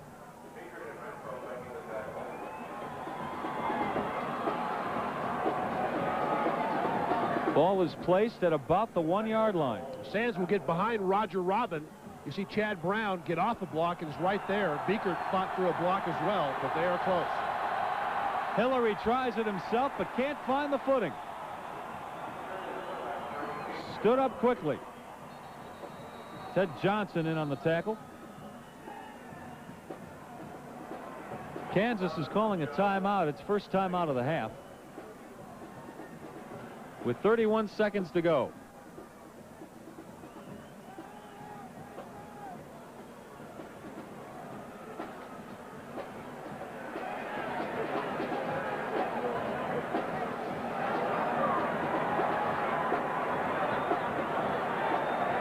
I'm amazed at how many people are actually in the stands. There he is, the most important man in Folsom Field, at least right now. The goal line shoveler. The way it's snowing, he's going to be a busy man here this afternoon. You'll need him about every 4 or 5 minutes.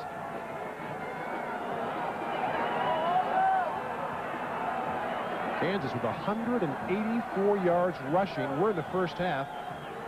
Colorado has 50, and the Jayhawks have 15 first downs.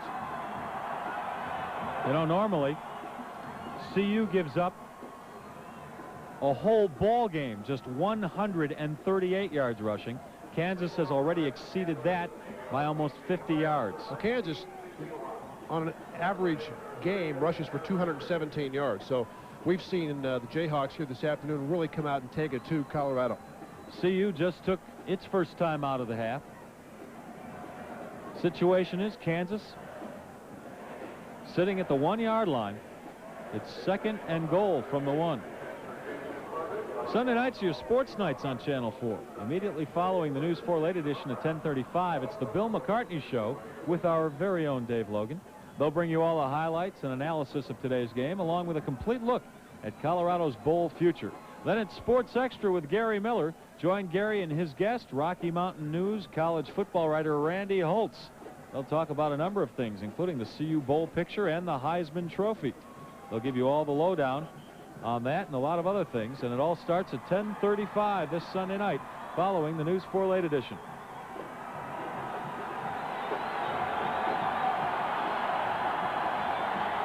You hear the cheers because the CU defense is coming back onto the field. 31 seconds to go in the half. Kansas, 3rd down and goal from the 1.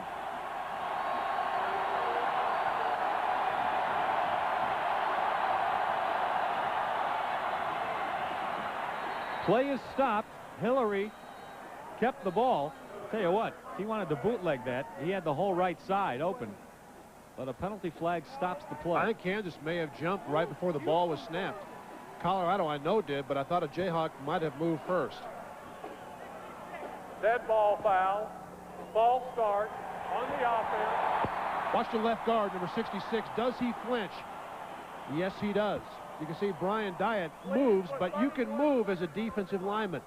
As an offensive lineman, once you get in that 3-point stance, you're glued there until the ball snaps.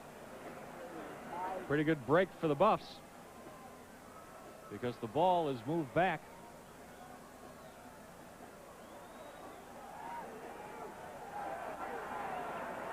Back to the 6-yard line. What are your penalties so far today? 3rd and goal from the 6 for Kansas.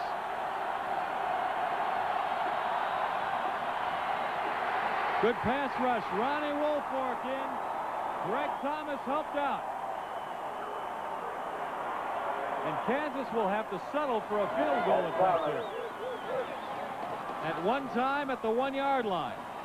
Mike Hankiewicz, the defensive coordinator for the Buffs, just sold out here. They bring everybody. Beekert up the middle. Thomas on the right side. Here comes Woolfolk outside, forcing Hillary to turn back.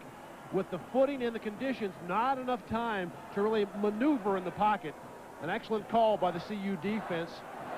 And now what looked to be a certain score of some kind turns out to be a rather lengthy field goal in this weather. It's going to be a 32-yarder, I believe. Miami, by the way, has taken a 17-16 lead over Florida State in Tallahassee. That's in the 4th quarter.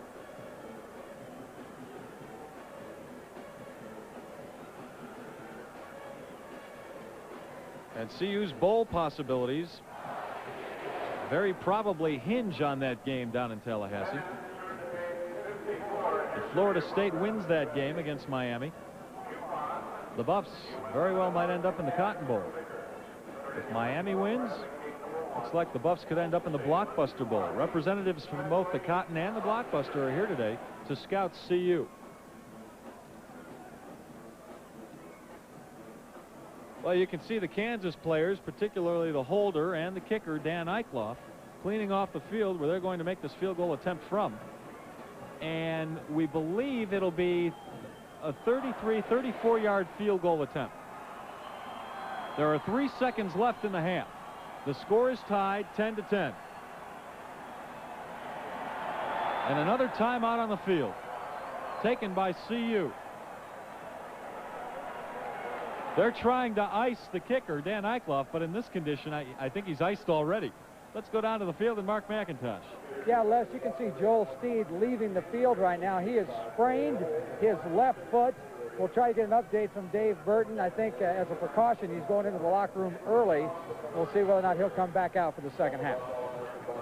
And that would be quite a blow. The Big Eight's best nose tackle, Joel Steed, coming out. Well, you see the stars and stripes showing you a bit of a wind blowing, and it will be blowing in Eicloff's favor when he attempts this field goal. Darian Hagan also limping off the field into the locker room for the halftime. He came out in the first quarter with an ankle injury. Eicloff warming up into the net. Now Glenn says, hey, forget kicking on the sideline. Get out there and kick on the field. He's the best kicker in the Big Eight, and he's only a sophomore. 32 of 42 in his career. And you don't want to get involved in a kicking duel against Kansas, not with Dan Eicloff. And Colorado takes another timeout. So both teams now out of timeouts. 3 seconds left in the half. Boy, that offsides on the fourth down, the Kansas punt, really has come back to haunt the Buffs.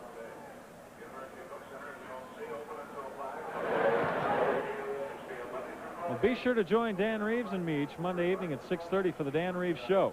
This Monday, the coach and I will talk extensively about that game in Kansas City scheduled for tomorrow. We'll analyze the plays, what won or possibly lost the game. And as always, we'll have a special player guest, as well as a question for Dan from our mystery guest. That's the Dan Reeves Show, Mondays at 6:30, only on Channel 4, the home of the Broncos.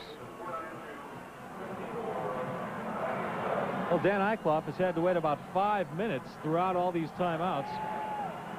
He's going to attempt a 32-yard field goal.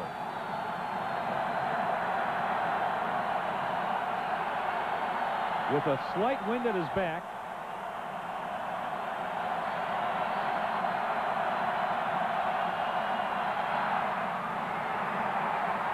The kick is no good. It's wide to the right. The field goal attempt by Eicloff wide to the right. We will go into the locker room tied 10-10. Kansas putting up quite the fight in the final home game for the CU seniors. Dan Eicloff doesn't miss many, but then again, he doesn't have to kick in the snow all that much. All right, let's go down to the field. Mark McIntosh has someone to talk to. Mark? Yeah, we're talking to Bill McCartney. You dodged a bullet there at the end. Well, they've outplayed us. There's no question about it. They've controlled the line of scrimmage on both sides of the ball, and we're going to have to play a lot better if we expect to win. I feel very fortunate to be off at 10-10. Yeah, they have almost 180 yards rushing first half. Yeah, we got to play a lot better. Bill McCartney, he's going to go in and tell his team that, I'm sure, that they've got to try to shut down this Kansas offense that's moving the ball consistently down the field. Back up to you guys. Thanks, Mark, and thank you, Coach Mack. And we'll take a break, tied up at 10.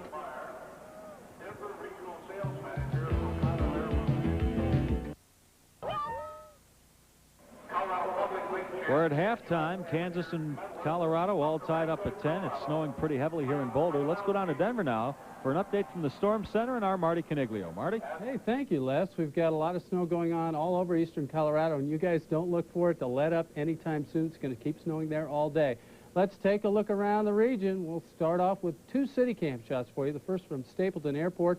We'll go to Mountain Camp first off. It has started snowing fairly heavily up there during the course of the day. At Stapleton Airport, traffic has slowed 45 minutes. That's as of noon. We expect those delays to grow as the day goes on. Lyman weather radar is indicating snow as we see it up in the mountains. We've got it from Burlington to Lamar, La Junta, all the way back to Colorado Springs and Denver. There is lighter snow north that is not showing up. This is showing no sign of moving at this time. Weather graphics will show you some of the overnight snowfalls. We had up to 18 inches on Wolf Creek Pass, 11 inches at Kuchara. They've had a snowfall rate of 2 inches per hour, and most of the snow down south, but we will see our little bit of snow here along the Front Range as well. This is visibility. This will give you an idea of how far you can see. About a half mile is all throughout the Front Range all the way down to the southeast, so driving will be a problem with the snow and fog.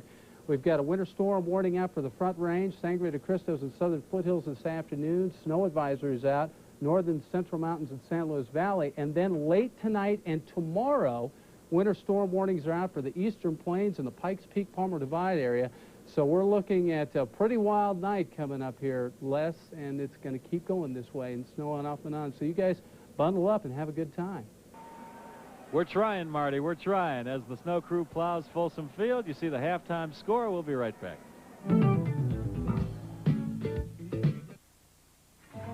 We're at halftime at Folsom Field. There's your score. Buffs and Jayhawks tied at 10 apiece.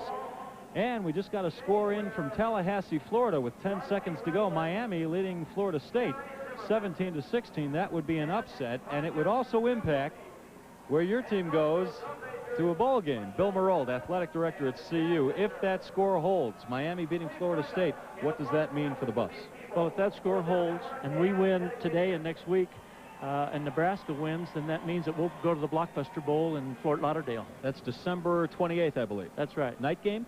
It is a night game. It's, you know, it's a great stadium down there. You've been there, so it'd be a terrific experience for us. Yeah, personally, I believe Joe Robbie Stadium, where the Miami Dolphins play, is possibly the best football stadium in the country. Are you happy with that setup? Because I know Bill McCartney had said he'd prefer a New Year's Day game. Yeah, I think, you know, we've traditionally talked about bowl games in terms of New Year's. That's kind of the history, and we really wanted that. But clearly, if we have the opportunity to play in the Blockbuster Bowl, we're excited about that, and we're happy with it. The money is good. The competition will be good, and it'll be a great experience. Who do you believe the competition will be in the Blockbuster? Well, again, if this score holds, it will be the second place team, which will be Colorado, and it doesn't come to mind right now. Which conference? I'm losing it. Alabama, Tennessee. That's exactly right. Okay. Alabama. Okay. Alabama, a pretty good team. Top 10 ranked. Alabama's top 10 ranked. It'll be a great team. Again, Coach Mack has always wanted to play the best competition, and Alabama's a great program and a great team. And that, again, there's still a lot of hypotheticals because we still have got to play the Nebraska-Oklahoma game next week, and we've still got a half here and a whole game next week as well. To give us some perspective, and let's not rule out the Orange Bowl, of course, because CU could still win the Big Eight and go to the Orange Bowl. Tell me the payouts for the Orange Bowl, the Cotton Bowl, and the Blockbuster, and then maybe people will understand why you'd prefer a New Year's Day game. Right. Orange Bowl pays each team $4.2 million. Cotton Bowl pays each team $3.1. Blockbuster is still $2.5 million, which is not bad. So any scenario plays itself out pretty well. And like you said, we still have a chance.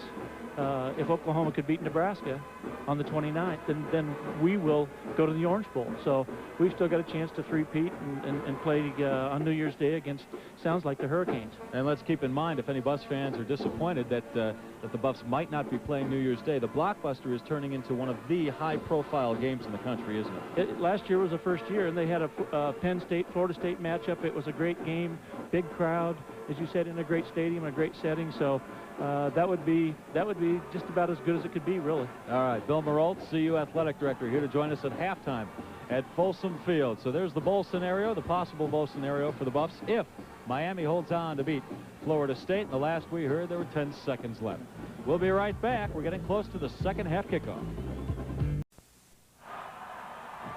The snow is falling in Boulder, Colorado. CU Marching Band is just wrapping up its halftime presentation, and we're all tied up, CU and Kansas, 10-10. Let's take a look, Dave, at some first half highlights. Well, there were many. Kansas got on the scoreboard first. Dan Eichloff, off their first drive, nails this thing, and the Jayhawks get off to the quick lead. It was 3-0 at that time. And Kansas continued, have moved the ball much of the afternoon. The defense for the Buffs have made several big plays. Here, a double deflection, and Greg Thomas with the interception. This stops the Kansas drive and puts Colorado in pretty good field position. And it results in Colorado's field goal attempt. Jim Harper with a nice little bend to that one, and at that particular time it was tied at 3.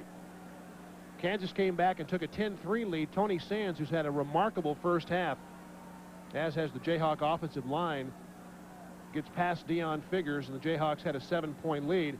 But Colorado came back on an option pass. Who would have thunk it in this weather? Good block up front by James Hill. Lamont Warren takes one in the cheek, but gets the pass off, and Charles Johnson, 48 yards on the touchdown catch. And that's the scoring for the first half. We're tied at 10. A couple of things to point out. Darian Hagan left after this play. Watch his right foot as it's rolled up on from behind. He has not played from that point on. I think Gilbert Brown, the defensive tackle, was the one that got Hagan, and his condition is unknown. And then Colorado Les, right before halftime, came up with a big play. Kansas had it inside the 1-yard line, but the Buffs on third down came with the blitz. Woolfolk chases him into Greg Thomas, and the Jayhawks had to settle for a long field goal attempt, which was off, and thus the tie at 10.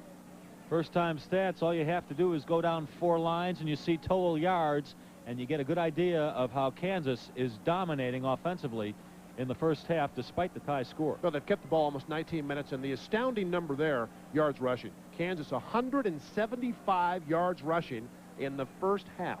If that number gets up past, if it gets to 300, I think Colorado is going to have a very tough time winning this football game. I don't think the Buffs can afford to let the Jayhawks run like that. 16 first downs to 5 for CU. Bill McCartney summed it up quite well. We've been outplayed at every phase of the game. We're lucky to be tied at 10. And to show you just how impressive that statistic is, 175 yards rushing for Kansas in the first half alone. The Buffs in a full game normally give up just 138 yards on the ground. Field is being plowed, but the snow's coming down heavier, so these guys can't plow it fast enough. Ralphie, with a little steam coming from his snout, tells you how cold it is. And amazingly enough, the scoreboard reads 0-0, meaning halftime is over, yet neither team is on the field yet. I guess they want to stay as warm as they can, as long as they can. They're going to keep them back for a little while they clear this field off. Get the trucks out here and the guys with the brooms and see if they can help the footing a bit. Let's go down to the field. Mark McIntosh has something to tell us about. Mark? Thank you, Les. Do not expect to see Darian Hagan back in the second half. Talked to trainer Dave Burton. He said it's too sore. That right ankle was too sore. He will not go in the second half. Joel Steed, who sprained his left foot, they're going to try to go with Steed in the second half. They'll just have to see how he feels. And you are right, Dave. They did delay the start of the second half about 5 minutes so they could get this field, try to get some of the snow off this thing, but it's coming down so hard it's covering up what they're plowing off. So just have to do it. Back up to you guys. Well, now wait a second, Mark. If they've delayed halftime 5 minutes, then you have to do a little more talking to fill the time. Bring it on down. What do you want to talk about? It's cold down here. My feet are getting colder. But we're actually thinking about building a snowman here on the sidelines of the second half. We got nothing better to do down here. Back up to you guys. All right, thanks, Mark. Everybody awaiting the CU Buffs right now, and here they come back out onto the field to start the second half. Buffs come into the game with a 6-2-1 record in the conference. They are undefeated, 4 wins, no losses, and 1 tie. That tie, of course, coming a couple of weeks ago against Nebraska, and the Buffs are tied with Nebraska at the top of the Big 8 conference standings. The Orange Bowl berth still to be determined. I remember last week at halftime, Bill McCartney not being very vocal with his troops, telling them to go out and get the job done. They could do it. I would imagine that has not been the case this week against Kansas. We mentioned the Jayhawk offense, 238 yards total. CU offensively, 124 yards, but 48 of those came on the Lamont Warren touchdown pass. So this has been a first half completely dominated by Kansas.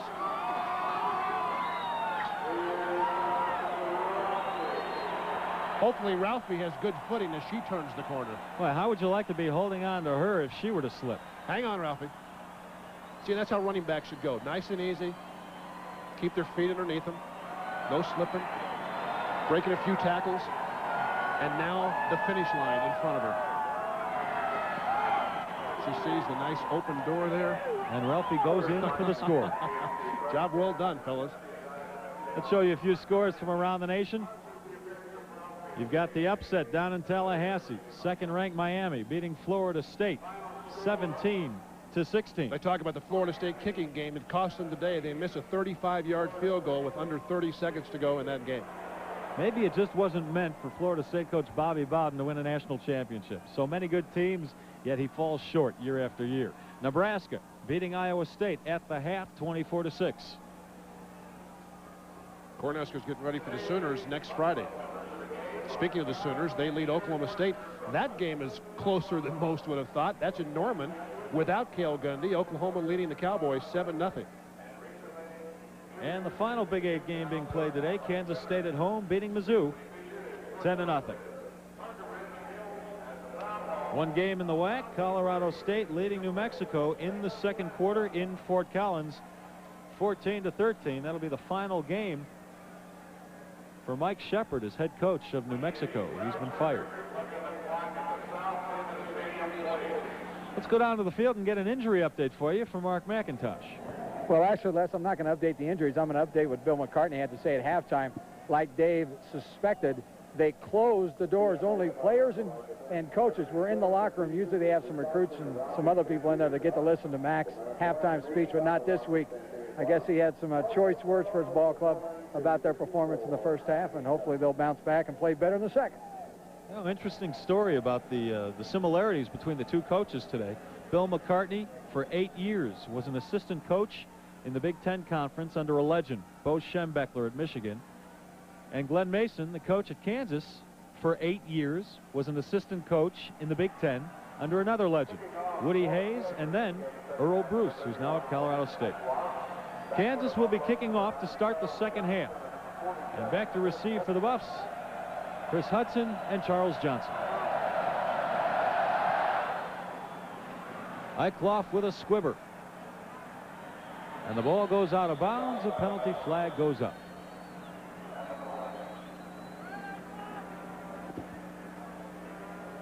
The Buffs have a few options here, and it looks like the option they will take is to have the ball at their own 35-yard line. Illegal procedure on the kicking team. Colorado elects to take the ball on the 35-yard line. Now, if they can only find it, the second half will be underway. It's like looking for gold. Folsom Field under the cover of snow. It's been doing this all day long. And, you know, I found this very, very hard to believe, but it is fact. The last time it snowed during a CU game in Boulder, 1979. It snowed before the game, and it has snowed after the game. Well, that's what they tell the recruits. Don't believe that for a minute. They tell the kids from Florida and California it never snows, and then once they get them here, they got them. Not since 1979 has it snowed during a game in Boulder. Buffs start out running the ball. Lamont Warren doesn't get very far. That's because Guy Howard and Gilbert Brown were there to stop him. We've talked about the improvement Kansas has made offensively, but they're also a better defensive unit. They rank right behind Colorado in terms of yards given up on the ground in any game. Kansas allowing about 159 yards per game. The CU defense, to put it in perspective, as Les said, giving up 138. So they have made genuine strides both offensively and defensively. Well, Lamont Warren gained 1 yard on that last play, so it's 2nd and 9. Vance Joseph keeps it on the option. Run out of bounds, close to the first down marker. Paul Friday ran him out. Vance Joseph, this time looking like he's wearing a 3 on his back, fakes to Hill. The penetration forces him to bounce it back, but he keeps running, keeps stretching the defense. The cornerback has to play the pitch man. That's Tim Hill. Joseph cuts right off his left hip, gets very close to first down yardage. It'll be 3rd and 2. Buffs with the ball at their own 43. That field right there looks like an Arthur Murray dance studio scenario. All of those footsteps on the floor. This is Lamont Warren again. Fumbles. Kansas acting as if they picked it up. And yes, they have. The Jayhawks recover the fumble. Steve Harvey, the freshman out of Leavenworth, Kansas. We talked about before the telecast that turnovers in weather like this, because of the precipitation, probably would play a large role. Warren had first down yardage, but it's stripped. And you're going to see somebody's right hand, Lamont Warren, behind the block of James Hill, ducks inside. Harvey reaches in right there. The left arm drags the football out. Not only did he cause the fumble, but he covered the fumble as well. Harvey, a freshman, inside linebacker. What a great play. Reaches in with the left hand and knocks the ball away from Lamont Warren. Kansas with the ball. Tony Sands with the carry. And he's down to the CU 45-yard line. Call it a gain of 3. Leonard Renfro the stop.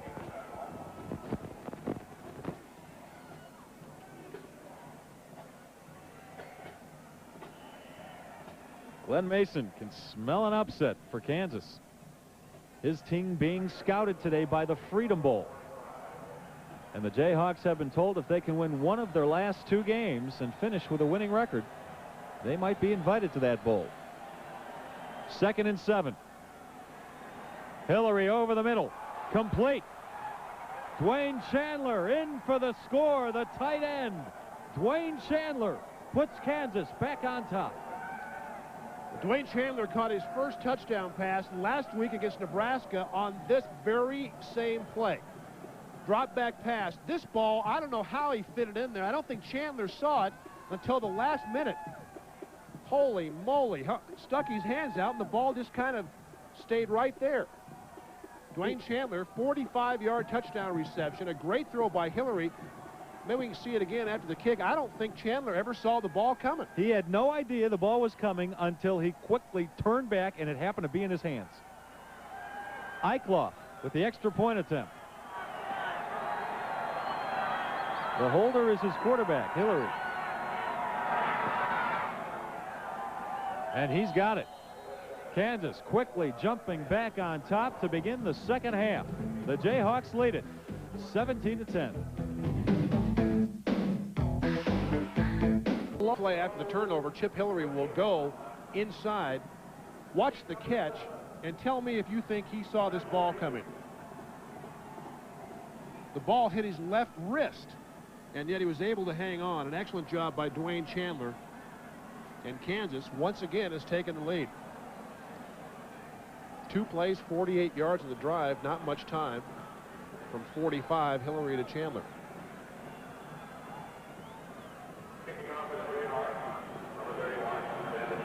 Dan Eicloff to kick off for Kansas, and once again back to receive it for the Buffs. Charles Johnson and Chris Hudson back at the goal line.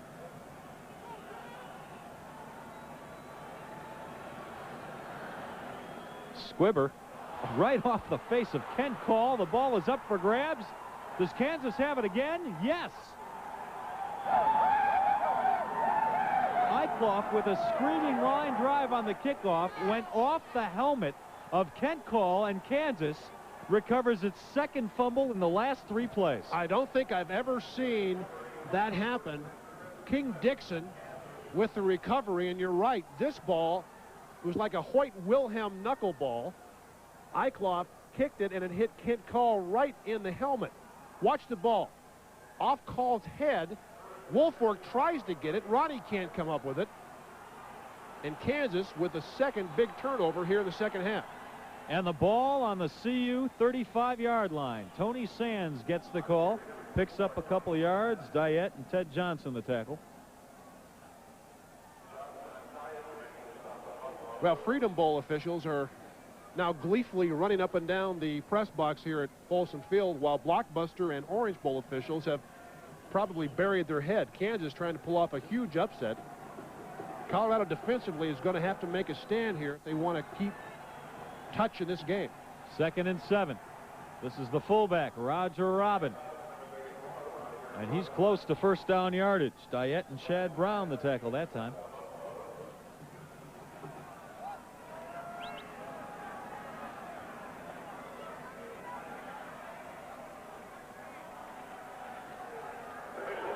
Officials take a timeout. They want to measure this. See Darian Hagan done for the afternoon. This young lady, no doubt a Buff fan, the way she looks concerned.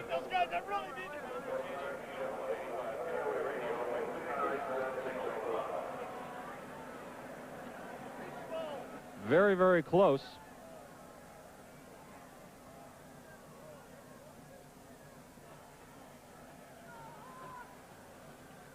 Inches to go for the first down for Kansas. 4 or 5 inches short. So it'll be third and inches.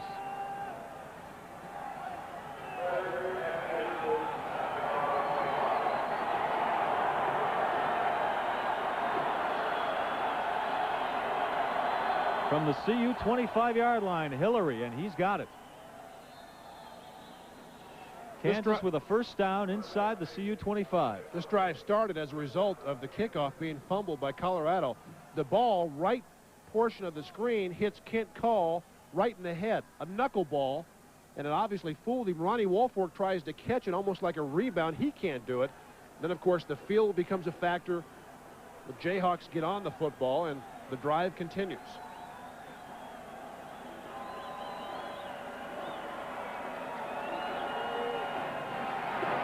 The pitch to Sands. Met head on by Eric Hamilton.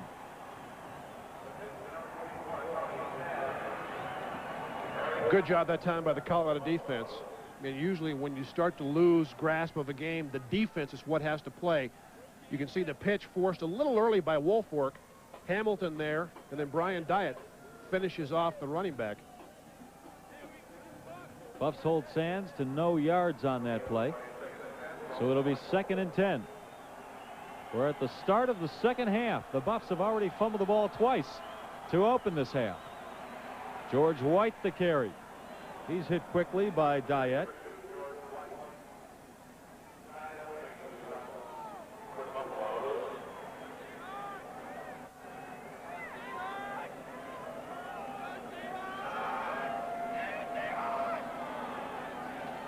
Well, the crowd's still hanging on. Considering the weather, pretty good crowd. The game has been sold out, but about 20,000 seats were empty to begin it. 3rd and 9 for Kansas.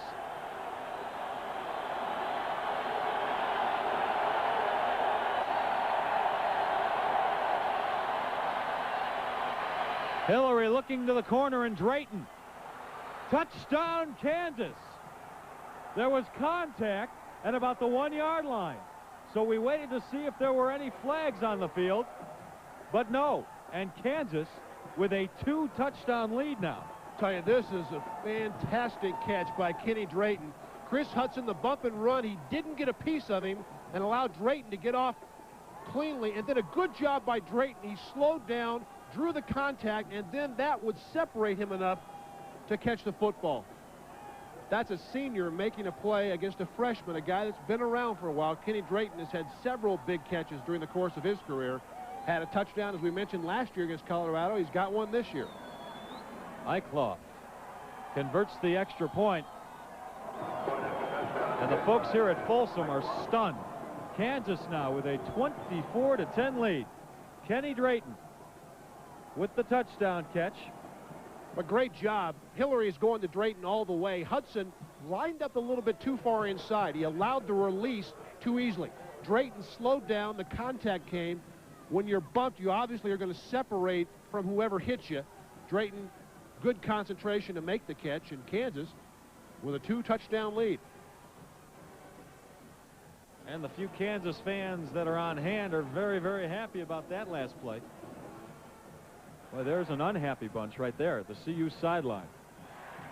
You know, we had Bill Marolt on at halftime, the CU athletic director, and we were talking about the Orange Bowl, the Cotton Bowl, the Blockbuster Bowl. They might not go to any of those if they lose this game or if they lose next week at Iowa State.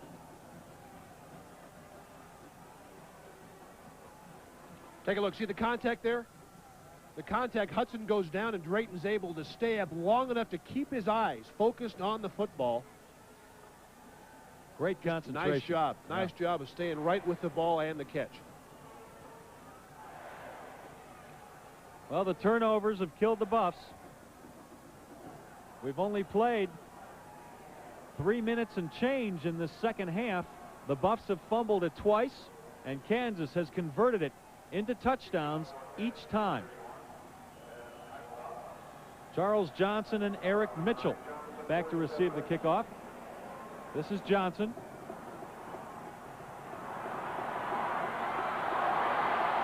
And another fumble. Does Kansas have the ball again? Or are they calling Johnson down? Kansas has the ball again. This is incredible. Don Davis falls on it this time. You got to understand, in this kind of weather, you must protect the football. Charles Johnson breaks the tackle, Watch a Kansas Jayhawk come with the right hand and strip him there. The ball will bounce out. Good job by the Jayhawk. That's number 40, King Dixon again. Right there with the right arm. The ball is loose. Correct call. The Jayhawks with the third fumble recovery of the second half. And this time Kansas has it at the CU 39. The first man through is Roger Robin, the fullback. Not much. I'll tell you, if I'm Glenn Mason here, I'm very careful in this drive because I know I've got a good kicker even in these conditions. If I can get myself 3 points and go up 17 points on this playing surface, I got to feel like I'm going to be tough to catch, and that's exactly what Bill McCartney is thinking. He's got to have 0 points on this drive. His defense has got to hold right here. Glenn Mason is thinking, I need about 20 more yards, and I've got myself a 17-point lead. He's also thinking that if CU can fumble the ball 3 times in 5 minutes, we can too.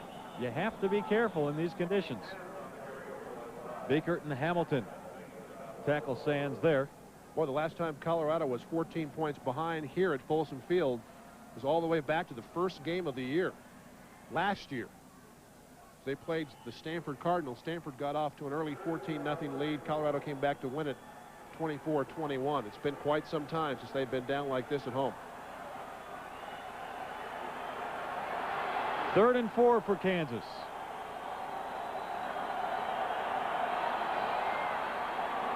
Sands hit quickly by Jeff Bruner, who is playing nose tackle in place of the injured Joel Steed.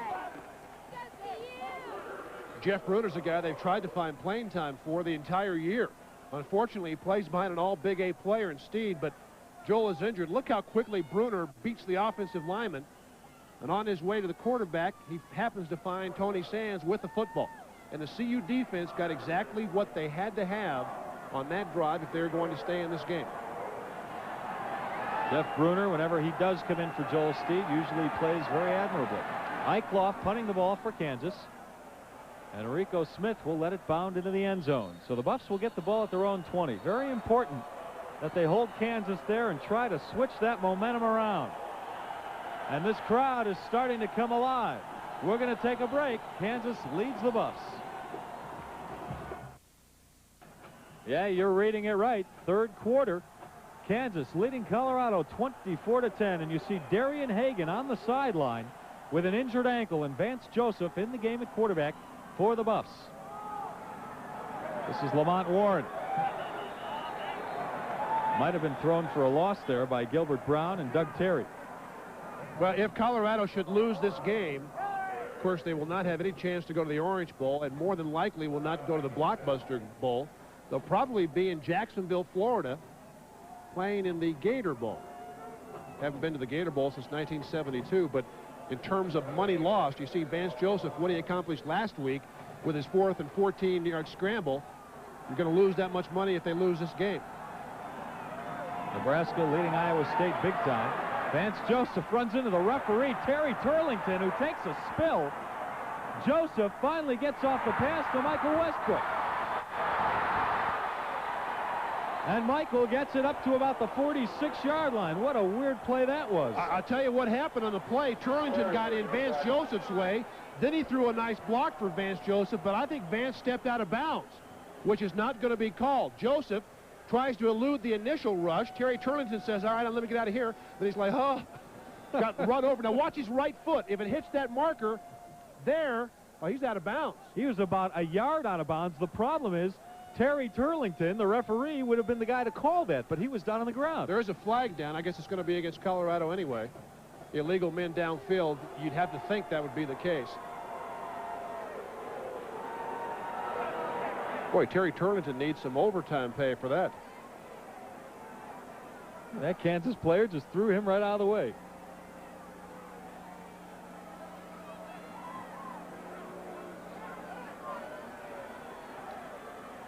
Lots of problems now for Colorado, but when you're 2 scores down and the conditions continue to worsen, tough to get anything going, and you're playing an aroused defensive team. You see Terry Turlington talking to Glenn Mason. I didn't mean to get in his way, Glenn. I was not trying to block for Vance Joseph.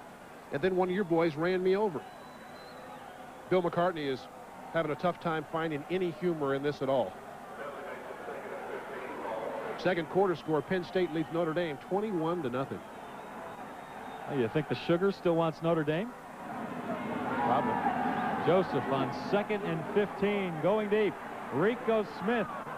I'll tell you what, a normal day, Rico could have stopped and come back for that ball and caught it. But with the snow on the ground, no way. That's what I mean. Tough to make big plays because big plays usually require a player to either make somebody miss or make an adjustment on a pass. And it's going to be impossible to do that this afternoon.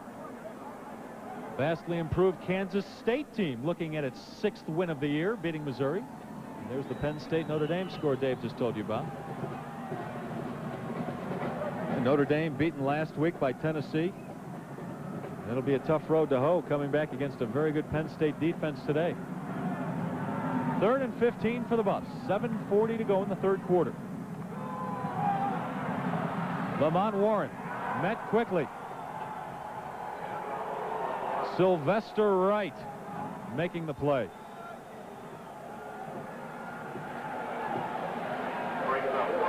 Third and 15, tried to call something to be safe. Lamont Warren can't quite get past Sylvester Wright, 6'3" and 235-pound freshman.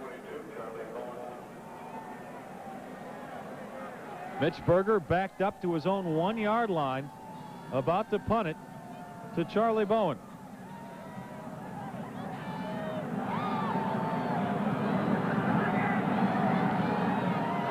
Berger gets one off well over Bowen's head. That one back to about the 26-yard line.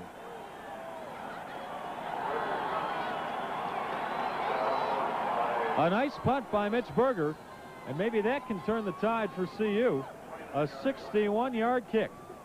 Well, if nothing else, it allows Colorado to reestablish field position. They played the entire 3rd quarter after fumbling a couple of kickoffs in their end. Now you can play in Kansas's end and possibly force a turnover of your own.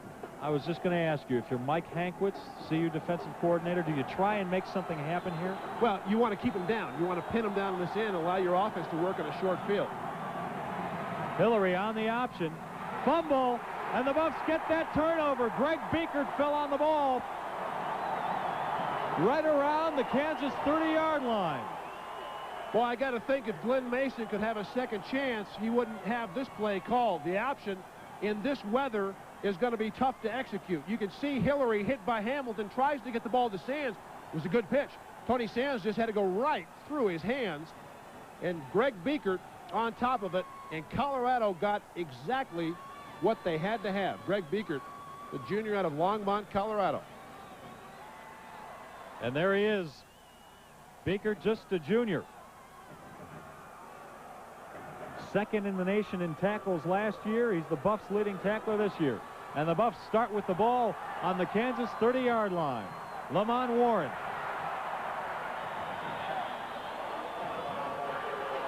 Some nice room up the middle.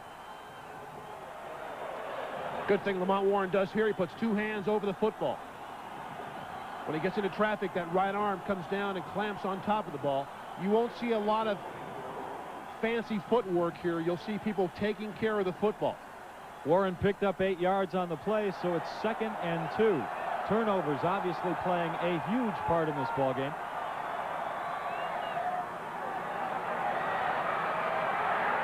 Touchdown, Michael Westbrook.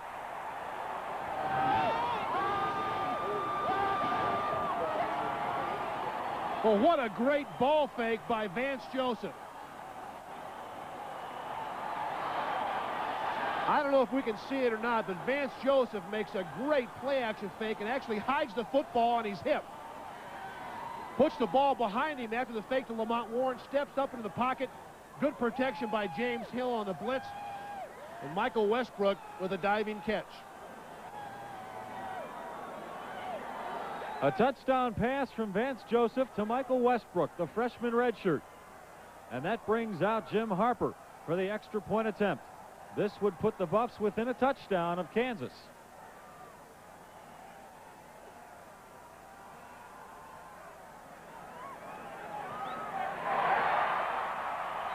And Harper nails it. So with less than 6 minutes to go in the 3rd quarter, the Buffs back in this ball game down 24-17. Makes this play happen. He'll put the ball after the fake to Warren almost behind him. And the defensive secondary will lose sight of the football. Trust me on that, he did. Hassan Bailey knocks him down, but Vance Joseph with a touchdown throw, and Michael Westbrook in these conditions, that's a pretty good catch. Now, Dave, I'm not so sure when CU is behind, they might not be better off with Vance Joseph in the ballgame instead of Darian Hagan. Well, he's got a nice presence. You see the scoring drive after the fumble, 2 plays and 29 yards. Colorado down 7. He's got a good presence about him and a great touch. It was a nice touch pass, and that's what you have to have. Pittsburgher kicking it off. And no chance at a run back once again. And remember how aroused the Kansas defense was when Colorado offensively finally came on the field trailing 24-10. I would bet you will see black jerseys flying around the ball on this series. Kansas has to come out, be very basic, take care of the football, and try to get something going on offense. Take a look again, the play action fake. Watch Vance put this almost behind his back. Defense loses sight of the football right there. That's a tremendous fake, and that's all you need to get somebody open. Good job of shooting on that play by our camera folks. Chip Hillary on the run. Chad Brown runs him out. Call it a gain of 1. Darius Holland now in the ball game for the Buffs at a defensive end spot. He's the freshman out of Las Cruces, New Mexico. Jayhawks need a first down here, even a couple of first downs. If they can't go further than that, give your punter enough room to kick into the Colorado end of the field. 2nd and 9 for the Jayhawks. 5:20 to go, 3rd quarter. They're on their own 21. Tony Sands brought down by that man Holland. The New Mexico Player of the Year in high school last year. Yeah, just another freshman. Get used to that name. We talked about him last week. You're going to hear a lot from Darius Holland in the next 3 years. 6'4" and 275 pounds. And quick as a cat.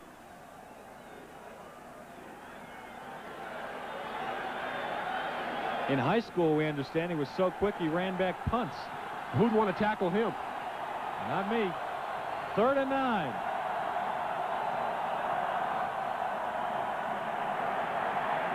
The screen to George White. And another fumble. Ronnie Bradford. And it's CU ball.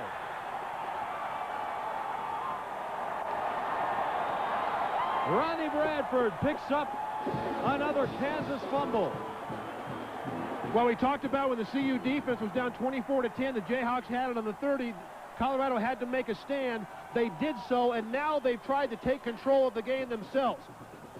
The ball is stripped from George White. Bradford picks it up. You'll see a defensive lineman come downfield. White, I think that's Marcellus Elder, number 97, hustling downfield, knocks the ball away from George White, and the Buffs offense is in good business. From the 23-yard line, a fumble by Warren. Loose ball. And CU recovers. Looks like the quarterback, Vance Joseph, fell on it. Boy, oh boy, where's the stick-em when you need it? Well, it doesn't work in this weather, I can tell you. With this much precipitation, this much snow and wet field, it's almost impossible to hang on. Bill McCartney talking to his offensive coordinator, Gary Barnett. They probably told him, hey, he can't pitch right there. Just take the loss. We'll line up and run another play. Play it conservatively. This is 2nd and 30. And Joseph is caught from behind by Dana Stubblefield. That's his 9th sack of the year. Stubblefield's been a great player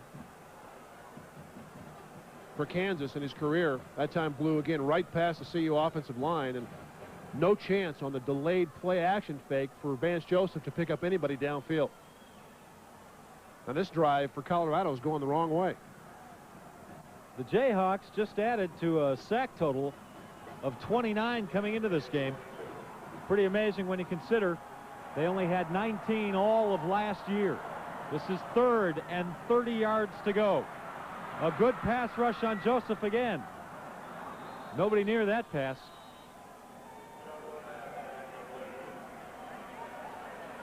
That brings up 4th down.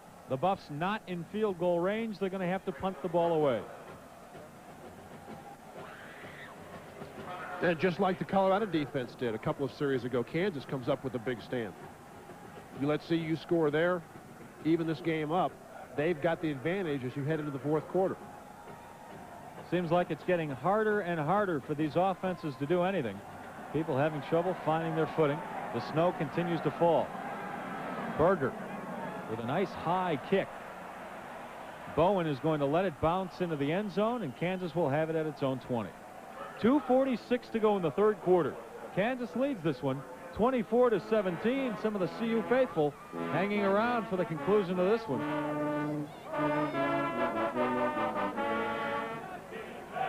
I bet your lips might freeze to those horns, huh? I'd be singing too. Halftime of that Nebraska game, when it was, what, about 19 degrees out, a little colder than that, the CU marching band couldn't even play at halftime because the spittle got caught in the horns and the horns wouldn't make a sound. Kansas, Tony Sands picks up 4, maybe 5 yards on that play. Ted Johnson and Eric Hamilton the tackle. You're seeing CU defensively start to take some chances. Watch how soon Greg Beekert appears in the backfield. Almost as soon as Tony Sands gets the football, Beekert takes out Roger Robin, and Sands has to make an adjustment on the lead. Call it 2nd and 7 for Kansas.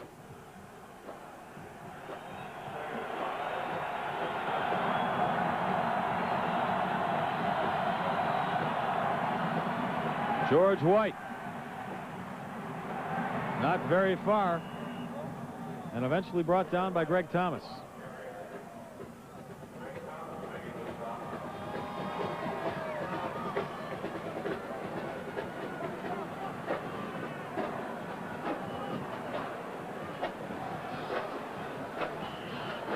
We've got 1:40 to go in the 3rd quarter. Kansas giving CU all it can handle.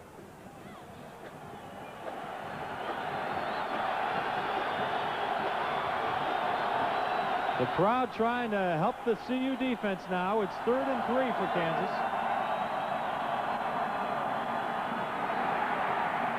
Tony Sands met by Darius Holland. It's going to be close.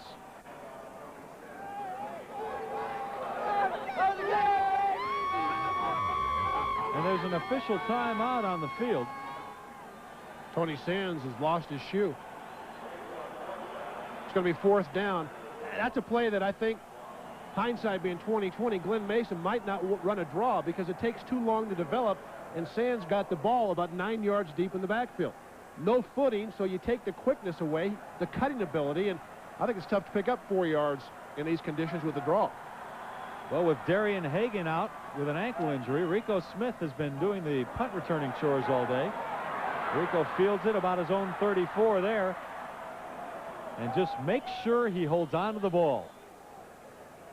Less than 45 seconds to go in the 3rd quarter. CU has the ball, down by 7 points. Tonight at 6:30, Catch the Beat, Broncos Beat, with Gary Miller. He'll take a look ahead to tomorrow's pivotal game in Kansas City against the Chiefs. He'll have interviews, scouting reports, and some special features. That's Broncos Beat tonight at 6:30 on Channel 4, the home of the Denver Broncos.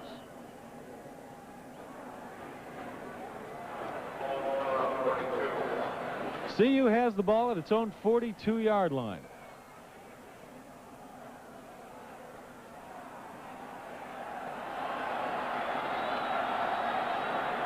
Three men lined up behind the quarterback, Vance Joseph.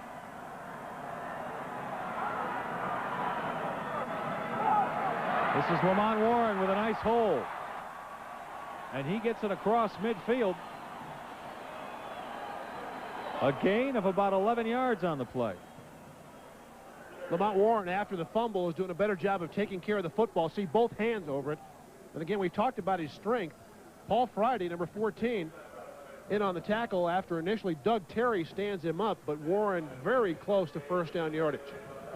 He's going to be an exciting player to watch the next 3 years in Boulder. 12 carries for 32 yards today, playing with a dislocated shoulder. Many guys, I think, would say, let me get well for the bowl game, but not him. Tony Sands having somebody lace his shoe back up. Can't do that with gloves. And Warren does pick up first down yardage.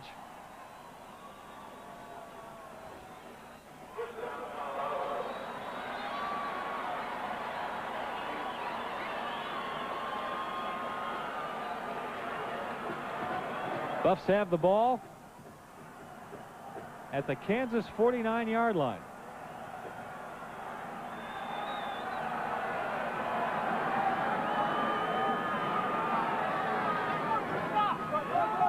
Warren again, trying to push ahead. Gets to about the 45, and that's the end of the third quarter.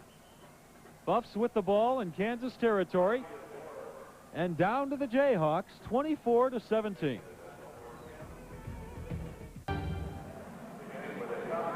Well, there's a young Buffs fan more interested in sloshing around in the snow than the ball game. We've got a pretty good one going on here. Oh, that's a nice little trick. Yeah, he's safe. The umpire calls him safe. We got a pretty good one going here right now. We're starting the fourth quarter. Kansas leading the Buffs 24-17. Buffs have the ball in Kansas territory. This is James Hill. Hasn't gotten a lot of work today, but gets it inside the 40-yard line. Steve Harvey and Paul Friday, the tackles. That brings up 3rd and 2 for the Buffs. They're sitting on the Kansas 40-yard line. In case you're wondering, the last time that man lost to Kansas here in Boulder, 1984. Jayhawks beat the Buffs 28-27. That was the year Colorado won one game all year. And that's McCartney's only loss to Kansas in his 10 years here. Pitch back to Joseph. Wants to go long. Intercepted. Intercepted by Tim Hill. And Hill with a nice little run back. Fumbles the ball, but his own man picks it up. It went right into the hands of Kyle Moore. So the Buffs blow another opportunity to try and tie this ball game up. Vance Joseph intercepted. There's a flag on the play, and I'm not sure that this one might not come back. Vance Joseph had nowhere to throw the football. Flea flicker, and I mean nobody opened up. Kansas gets called for holding. Was this before the interception, however? Or was it during the run back? Lamont Warren to the line and back to Vance Joseph. When Vance caught the ball on the pitch, there was nobody even past the line of scrimmage. Then I think he tried to throw the ball away, frankly. Westbrook was covered. The interception run out of the end zone by Tim Hill, who fumbled. I think the holding was after the interception. Maybe not. Holding on the defense, first down. Now it had to be before the interception. Maybe that's why nobody was down the field. I mean, when Vance Joseph caught the pitch back from Lamont Warren, there was not a CU receiver past about 8 yards of the line of scrimmage. Glenn Mason chiding the officials right now. Nice call, I believe he said, very sarcastically. A new life for the Buffs. They retain possession, and they're down to the Kansas 30-yard line. 14 minutes to go in the game. Lamont Warren on first down gets a couple yards. Harvey and Stubblefield stop him. Here's some scores for you from around the Big 8. Nebraska, no problem with Iowa State in the third quarter. Kansas State shutting out Mizzou, 20-zip. And Colorado State now behind at home against New Mexico in the season finale for the Rams. And there's a score from the Big Ten. Michigan looking like it's on its way to another Rose Bowl appearance, beating Illinois in Champaign-Urbana. 2nd and 8 for CU from the Kansas 28-yard line. Lamont Warren gets another 3 or 4 yards. Harvey the tackle.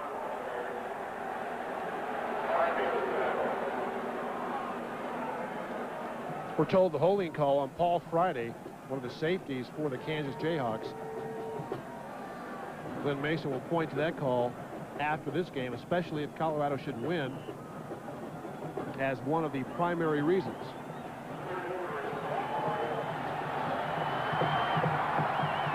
Third and 3 for CU. James Hill. Does he have first down yardage? It'll be close. He's got it.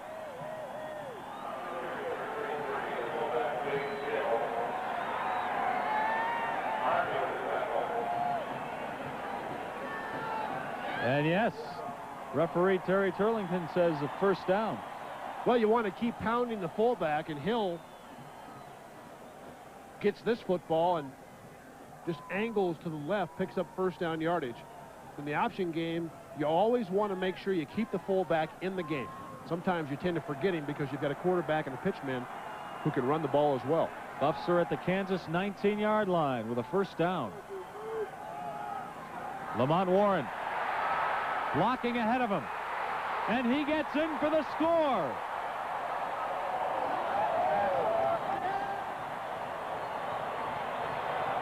Boy, everybody did their job there, Dave. Lamont Warren runs under control with speed. The handoff, and watch him pick and choose as to where he's going. Good job out front. That's Sean Brown with the block. Michael Westbrook also doing a good job downfield. You need those receivers to get in front of people. That creates the ability for the running back to choose which direction he wants to go, and Warren just tiptoed in. That's just the way you draw it up. And now Colorado's taking a timeout. I don't think there'll be any discussion about a two-point play here. Still over 12 minutes to go in the game. The extra point attempt would tie this ball game up with 12:11 to go. Warren gets a good block from Jim Hansen. Also, nice job up front by the offensive line. That's tough to cut that way. You run under control and you run with speed. Receivers downfield, and Warren scampers into the end zone. And this freshman is playing with a left shoulder that's been banged up pretty good this year. Last week he came out of the game against Oklahoma State with what they were calling a separated shoulder. And here he is today carrying, I believe that was his 15th carry of the day.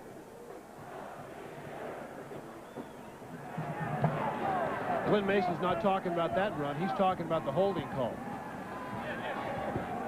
How can you make a holding call on a play like that? And that's exactly what Glenn Mason, maybe in other words, is saying.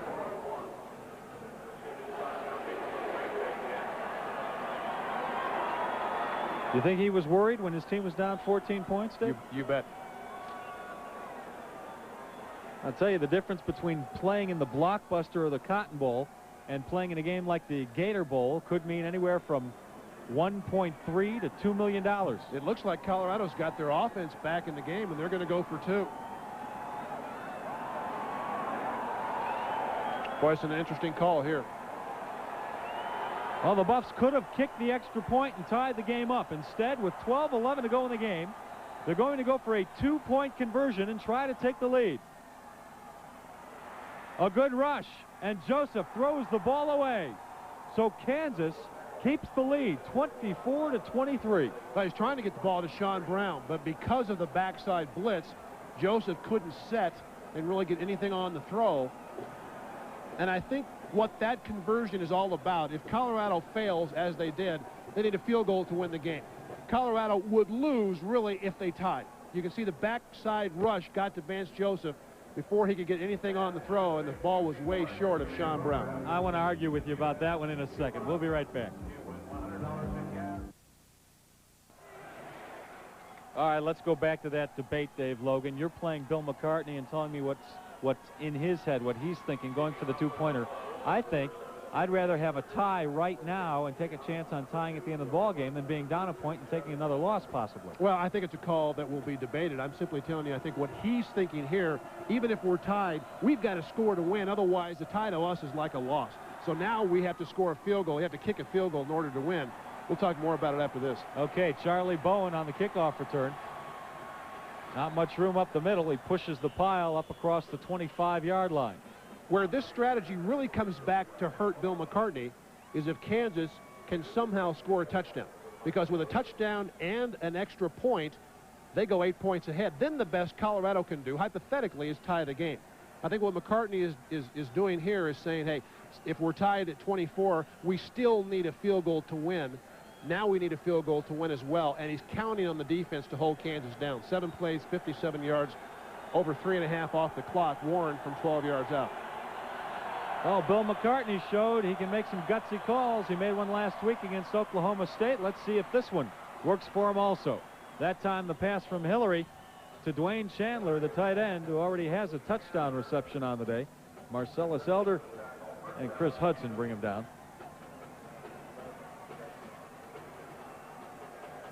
If you were asking personally what I would do there, I would kick.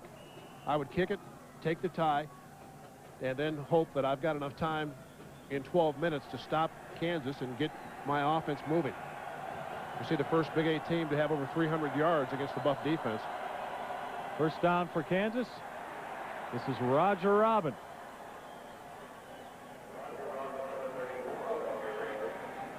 Oh, I know you were just expressing what Bill McCartney might have been thinking. I'm just not so sure I agree with it.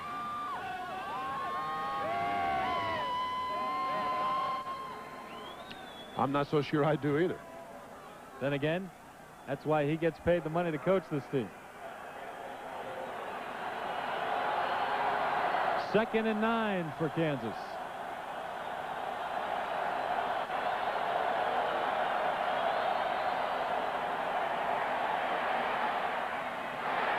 This time the pass dropped by George White. And boy, the officials are taking some lumps out here this afternoon. The umpire got run over by Jeff Bruner that time. As an official, you don't know whether to move or to stand still, try to get little. John Leimbach, the umpire, watch left side of your screen. Oh. Maybe go to one knee and just, if you got your whistle in your mouth on that one, you might suck it right down the windpipe. 3rd and 9.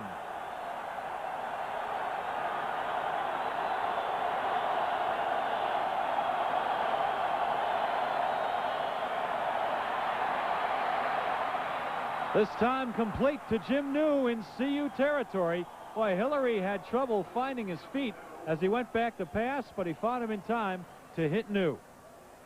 Boy, this is a big throw and a blown coverage. New in the slot. Greg Thomas is playing zone, but Greg Biekert, New was on the outside, excuse me. Biekert is running across the other direction with the underneath tight end. And New is all by himself. Does a good job of covering up the football and picking up a huge first down for the Jayhawks. Down to the Buffs' 37-yard line. We've got 10:40 to go in the game. George White. He's inside the 35. Ted Johnson the tackle.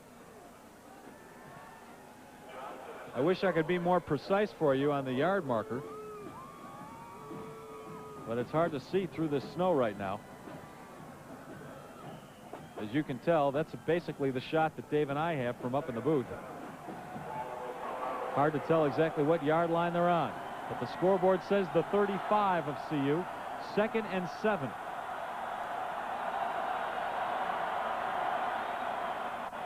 The pitch to White. Elder hits him first. Bruner finishes him off.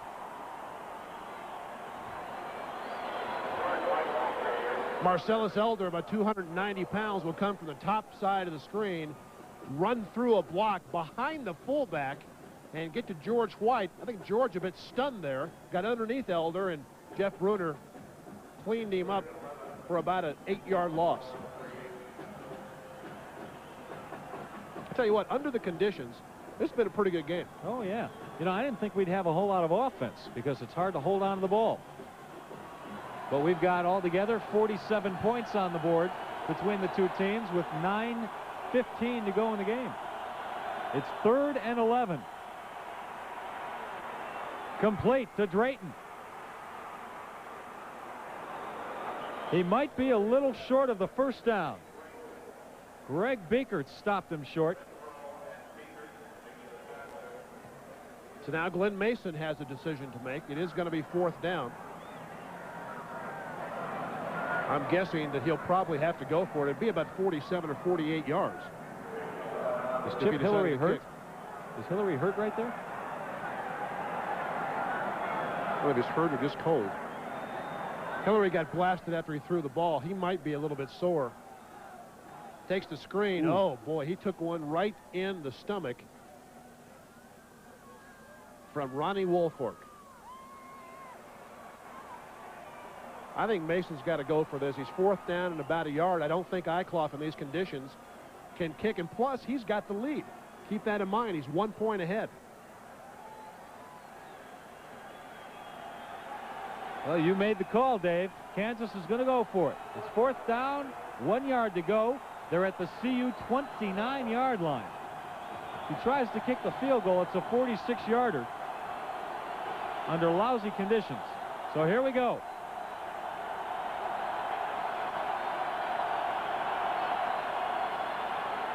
George White stays on his feet and gets the first down. He escaped the tackle in the backfield by Marcellus Elder. Boy, he ran right underneath Marcellus Elder, who had him about 2 yards behind the line of scrimmage. I don't think Elder even gets blocked. George White slips, gets the ball. Elder's got him here and whips. White does a nice job of keeping his balance. 6 feet, 170-pound sophomore. That's like running through a tunnel. He's one of those little guys. You know, Marcellus is so big, and White just snuck under his armpit there. First down for Kansas at the CU 26-yard line. The give is to Robin. Inside the 25, Beekert the tackle. Boy, Beekert's got to have 20 tackles today already. I'd love to get a count on how many players he's brought down today. Been an impressive drive by Kansas. Under 8 minutes to go. Kansas leading the Buffs 24-23. There is a lot at stake today. Bowl games, possibly millions of dollars, and pride. This is the other fullback, Monty Cousins, and he's racked up quickly.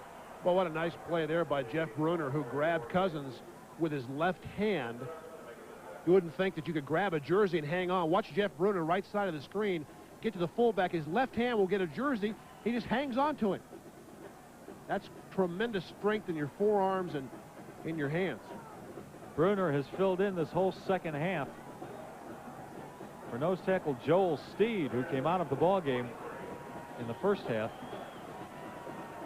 we believe, with an ankle injury.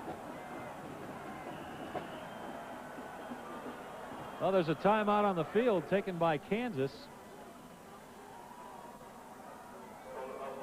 That's the Jayhawks' first timeout of the day. Both teams have 2 of them left. We're going to take a break at Folsom. It's a wet afternoon in Boulder.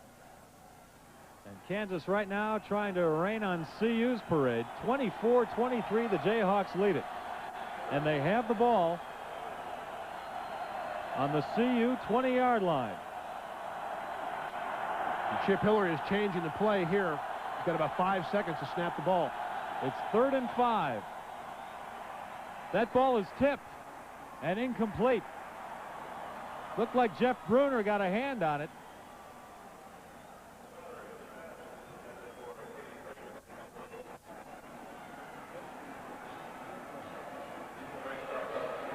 Bill McCartney pacing. 6:53 to go in this game. Pretty good pressure up the middle. You see number 39, Jeff Bruner, got his right hand and right there tipped the ball. Hillary had Kenny Drayton open on the sideline, as you see, but the ball simply fluttered away. Bruner hasn't been playing nose tackle very long. He was recruited here in Boulder as a fullback. Dan Eicloff is going to try a field goal. Approximately 38 yards. And it's no good. That ball might have been tipped also. Eicloff put it to the left, so the score stays the same. I think Greg Thomas may have got a piece of this. Eicloff, as we've told you, maybe the Big Eight's best kicker. Thomas gets a jump left side of the screen. He got a piece of that football on his way down. I think that ball was low. I'm not sure Eicloff got enough height on the kick initially. I believe if Greg Thomas did block that field goal, that is the 5th time he's done that in his career here at CU, and that by far is a school record. So CU with the ball. Lamont Warren Brought down quickly. That's Gilbert Brown. He's been in the CU backfield all day long. And there's a bunch of him to be back there, 6'3" and 305 pounds, and he and Dana Stubblefield have really played well the interior part of the defense for the Jayhawks. He was the defensive MVP, by the way, last year. A second-team All-Big 8 selection out of Detroit.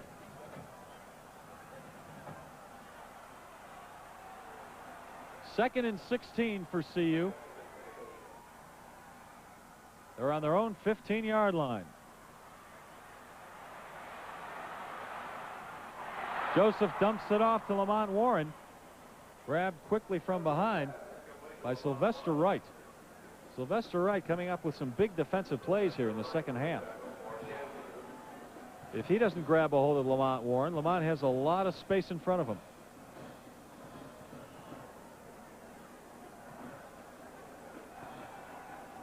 .540 left, and the clock winding down. Kansas leading 24-23. The Buffs deep in their own territory, the 24-yard line. It's 3rd and 8. Flag down. Joseph complete to his tight end, Sean Brown. He's got first down yardage, but now we have to find out what the penalty's all about. I think this is coming back. I think this is going to be a hold on Colorado.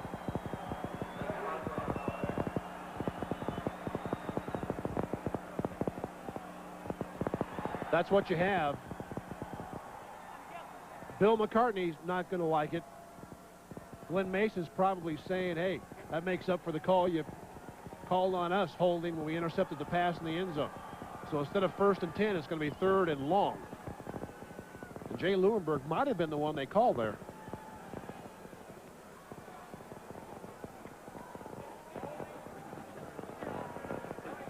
That's exactly what the call is. Holding on the Buffs offensive captain. Wipes out the pass play, wipes out the first down.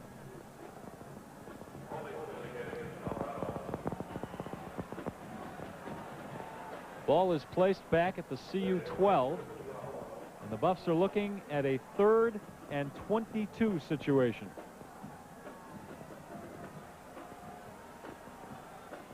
Vance Joseph, not a bad day filling in for Darian Hagan, who came out with an ankle injury in the first half. Tough conditions to play under. Flags down. Looked like a Kansas player jumped off sides. I think Colorado may have moved less right side of the offensive line. Once again, young offensive line.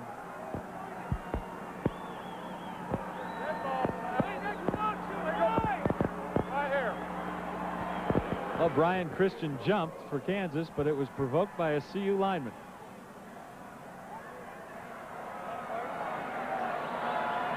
The Buffs go in the wrong direction.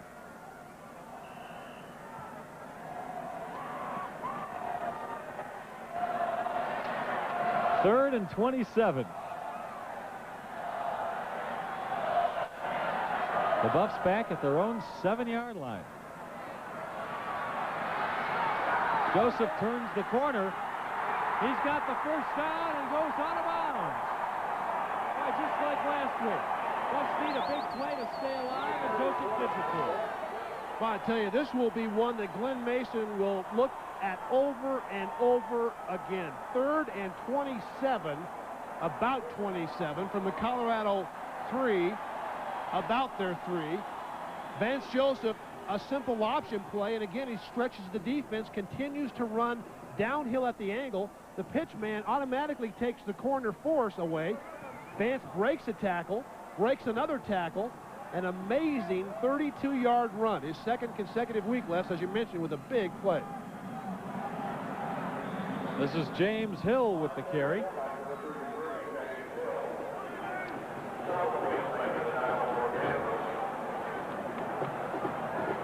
And James picks up 3, maybe 4 yards.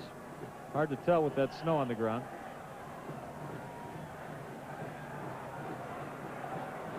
Colorado last week, they didn't try the field goal. They ran the fake. This game may come down to Jim Harper or someone kicking one in the snow. Second down for CU. Joseph, the swing pass to Lamont Warren, and gets it back to the line of scrimmage. Maybe even a loss of 1 or 2 yards. Larry Thiel, the tackle. There's Jim Harper warming up in case he's needed. He might very well be. The Buffs down 24-23 with under 4 minutes to go now. That was a play that really Kansas did an excellent job defensively. Warren would have been better off just knocking the ball down, but you never know that as a receiver. You want to catch everything thrown to you.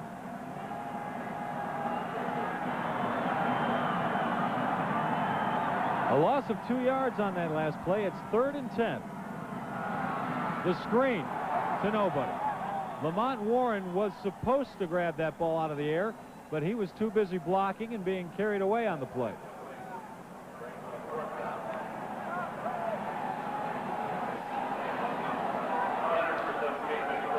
And the Buffs will have to punt. Mitch Berger will do it. And right now, Kansas has nobody back to receive the punt. There's nobody back there for Kansas. Well, they're playing the fake right now. They don't care about the kick nor the roll of the football. They want to make sure Colorado doesn't pull anything tricky. And there it is to Scott Phillips. Brought down well short of the first down. So Kansas was not fooled on the fake punt. Well, I got to say, you have to look at that call and shake your head. 3 minutes and 21 seconds to go. You still have 2 timeouts left. If you kick the ball, and this is hindsight, you kick the ball down and hold them, you expect to establish field position and maybe get a kick to win it. Now you've given Kansas field position. At the very best, if you stop them, you're going to have to go 70 or 80 yards for the winning kick. And the second guessers will have a field day with this game. You know, it's funny. Last week on the plane ride home, Bill McCartney came up to us and he said, you know, if that fake field goal against Oklahoma State didn't happen, didn't go the right way, they'd have talked about that more than they talked about punting to the Rocket in last year's Orange Bowl. Well, they might be talking about this because a couple of calls did not go CU's way today, a couple of questionable calls. Kansas stays on the ground. Kansas, if they can knock out a couple of first downs, can pretty much seal this game up. On the other hand, Colorado defensively has got to hold them from a first down. Still have 2 timeouts left, but they're inside 3 minutes. George White got 3 yards on that play, so it's 2nd and 7. Kansas with the ball on the Buffs 38. And as Dave told you, the clock winding down, under 2:50 to go right now.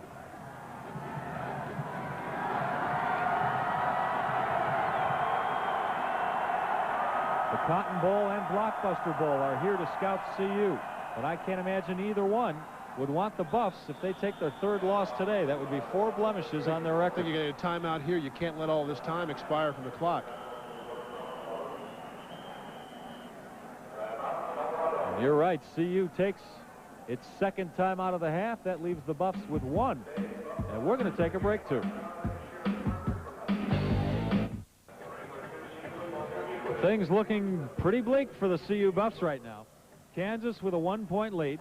2:28 to go in the game, and Kansas has the ball in CU territory. Chip Hillary, the Kansas quarterback, done a fine job controlling that Jayhawks offense today. It's 3rd and 3. And Hillary is short. Now, if you're the Jayhawks, you want to get up nice and slow. Let that clock run. 2:16, 2:15. The Buffs say they will use their last timeout. The Buffs with no timeouts left. Kansas has 2 left. Really no decision here for Glenn Mason. He's talking to his offensive coaches. You got to punt the ball. Colorado has used both timeouts. They've got none left. Punt the ball. Hope Eichelhoff can down it inside the 10. And if the Buffs can move 65 to 70 yards on this field and then hit the game-winning field goal, so be it. But if you go for it here and you miss, you've given Colorado an extra 30 yards that they would have to work for if you punt. Got to kick it. And as an addendum to that, the Buffs would have to go the length of the field with only 2:15 to go and no timeouts. Last time the Jayhawks beat CU was in 1984, 7 years ago. So much at stake here. So much at stake. Kansas only has 10 players in the field. Now here comes number 11. The difference between playing in a New Year's Day game and one of the lesser games, lesser bowl games around the country. A big difference in money. CU's ranking at stake here. They're ranked 16th. They could fall out of the top 20 if they lose to Kansas today. By the way, a Kansas win would assure the Jayhawks of their first winning season in 10 years.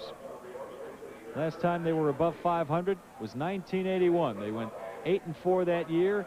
That was also the year they last went to a bowl game, the Independence Bowl. Well, we've talked about Glenn Mason a lot. In the baseball cap right there talking to Dan Eicloff, his kicker. He's done a terrific job. And what he's telling Eicloff right there, angle it for the sideline and kick it out of bounds. You know, when he came here 4 years ago, he said the first thing I have to do is change attitudes. Well, he's done that.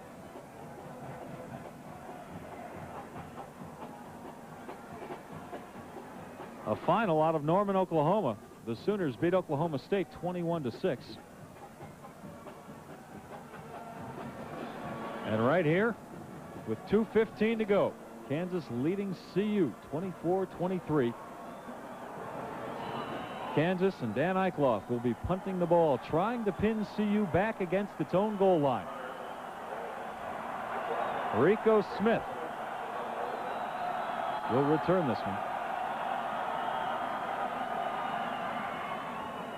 A high kick, but a little too far for Kansas taste. Into the end zone. So the Buffs have 80 yards to go with 2:09 left. Down by a point. And much the same as last week, you don't think about the 80 right now. You start thinking in increments of 10 to 12 yards.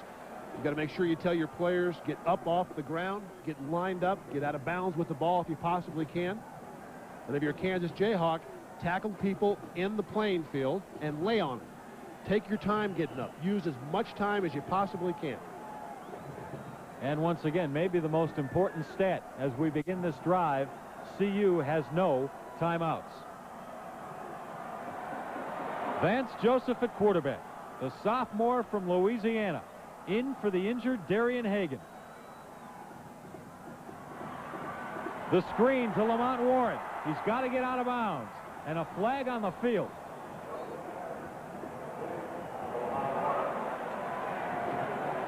If it holds, Warren has gotten them across the 30-yard line. I think Colorado may have had an illegal man downfield.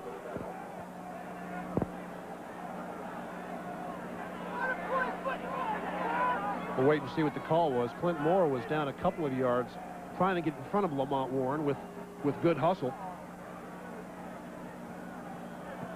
Maybe it's against the Jayhawks. Maybe there'll be no flag. I'll tell you what, a screen pass caught behind the line of scrimmage. The flag is going to be waved off. You can leave the line of scrimmage after the ball is caught, and evidently that's what they're deciding happened. So the penalty flag is picked up, wiped off the board, and the gain remains. And if the ball is caught behind the line of scrimmage, Les, offensive lineman can be downfield. Joseph with 9 passes on the day and a lot more to come. It's 2nd and 2. Lamont Warren, first down. And gets it almost to the 45-yard line. Paul Friday, the tackle. The Buffs hurry back to the line of scrimmage. They're at their own 42. See, in college football, the clock is stopped on every first down until they get the yards markers set up. Now it starts 1:53 and counting. A wobbly pass incomplete to Westbrook. That's okay. A couple seconds off the clock. Now they can reset.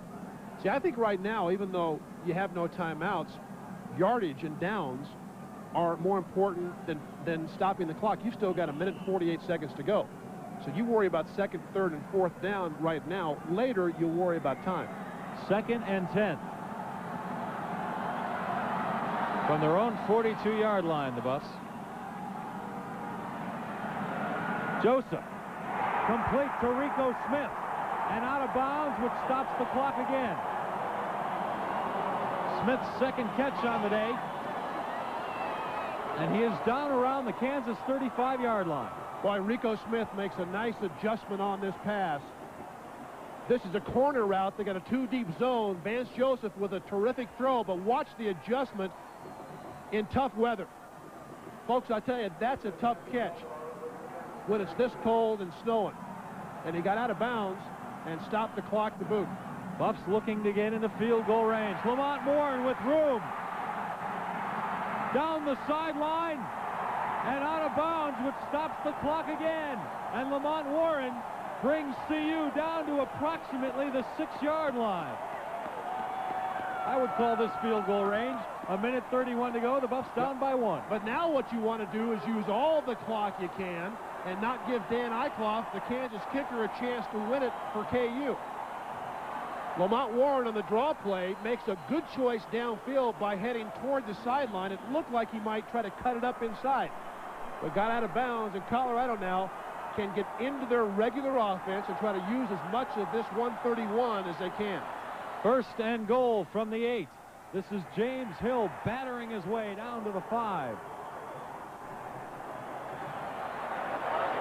And now Kansas will be the ones hopping up quickly, and Colorado will take some time. We've got an injured Jayhawk player. Excuse me, CU with no timeouts. Kansas has 1 timeout. The injured player is Chris Mamalanga. Really, Colorado fans booing, but his injury helps the Buffs. They can regroup, get in the huddle, decide what they want to do on 2nd and 3rd down, and the clock is stopped while they do it. Now, the fans obviously think that Kansas is trying to stop the clock and fake the injury on the field, but that's not so. This kid's shaken up. 2nd and goal from the 3. We've got a minute 18 to go. The Buffs down by 1 point.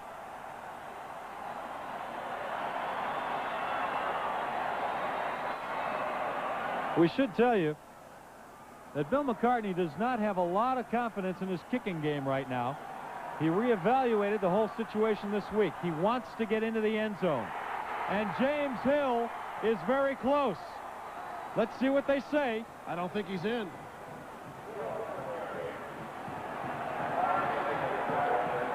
See, if you're Colorado, it's right. I think you want to huddle now. I want you to take as much time as you can.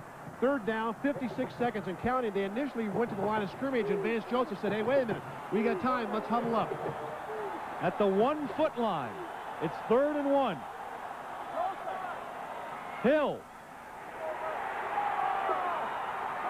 is in for the touchdown.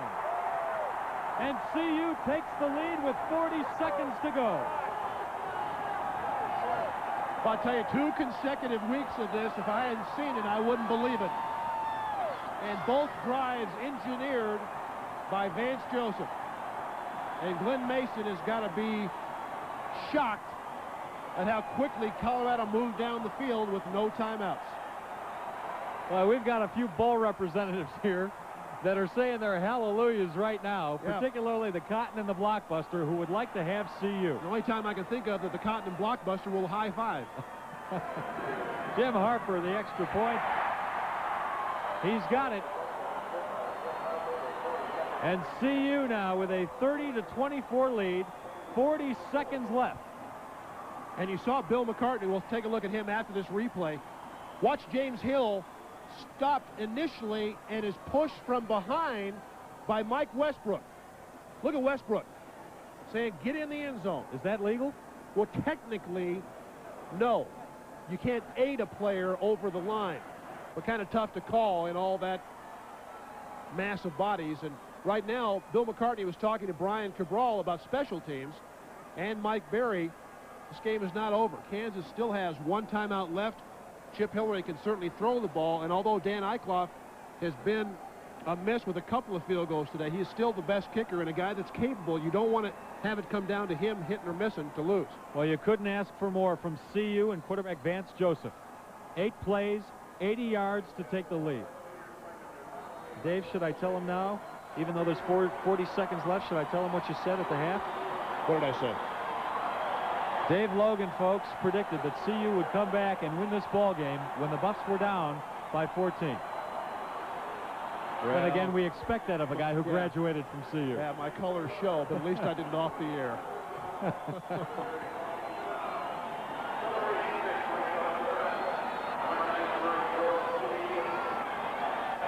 Even the Frida Ball's got to be happy about this, because Kansas really has made a nice showing for themselves. And again, this game is not over. 40 seconds to go.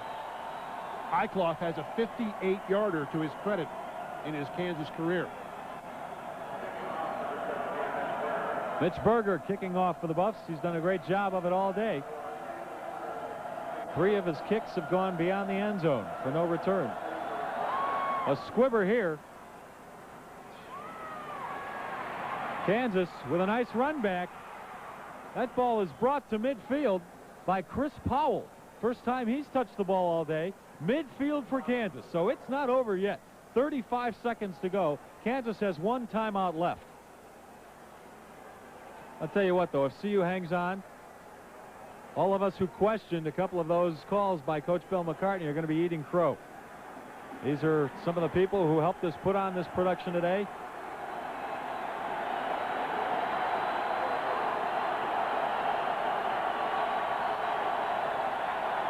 Hillary complete to George White, and he gets it down to about the CU 42-yard line.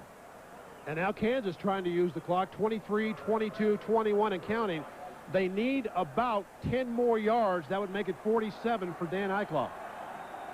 CU with a 6-point lead. Hillary's pass broken up.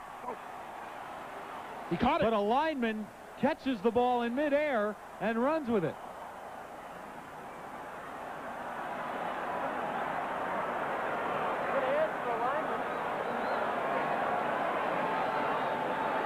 Was that him? I couldn't tell who the lineman was because of the pile. It might have been Hesley Hempstead. Instead, I think, Les, it was John Jones. 6'2", 265-pound freshman from Los Angeles. The thrill of his lifetime. But since we've second-guessed, as many will, the squib kick didn't squib. Kansas got the ball close to midfield, and with 5 seconds to go, exactly what Bill McCartney didn't want to have happen is going to happen. Dan Eicloff is going to kick the ball with a chance to win it for Kansas.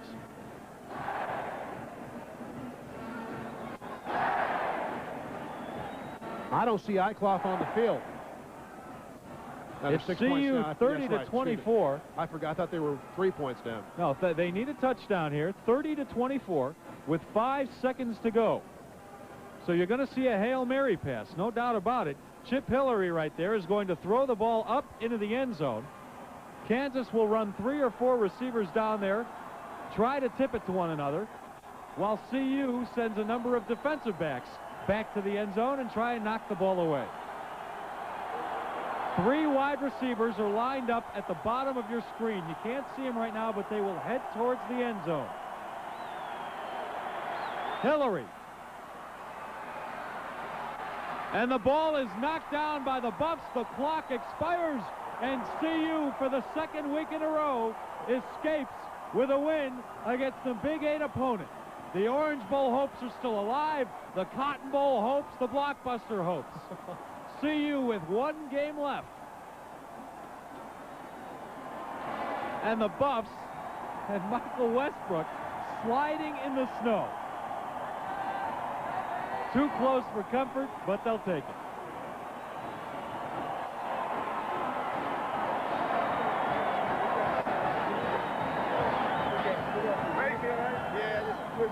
Glenn Mason congratulating Darian Hagan, the Buffs quarterback, who did not play in the second half because of an injury. Boy, this is going to be a long plane ride home for Mason and his Jayhawks. They thought they had this game. At one time, leading 24-10. With less than a minute left, leading 24-23. And then Lamont Warren and Vance Joseph direct an 80-yard drive for the Buffs, and James Hill went in for the winning score.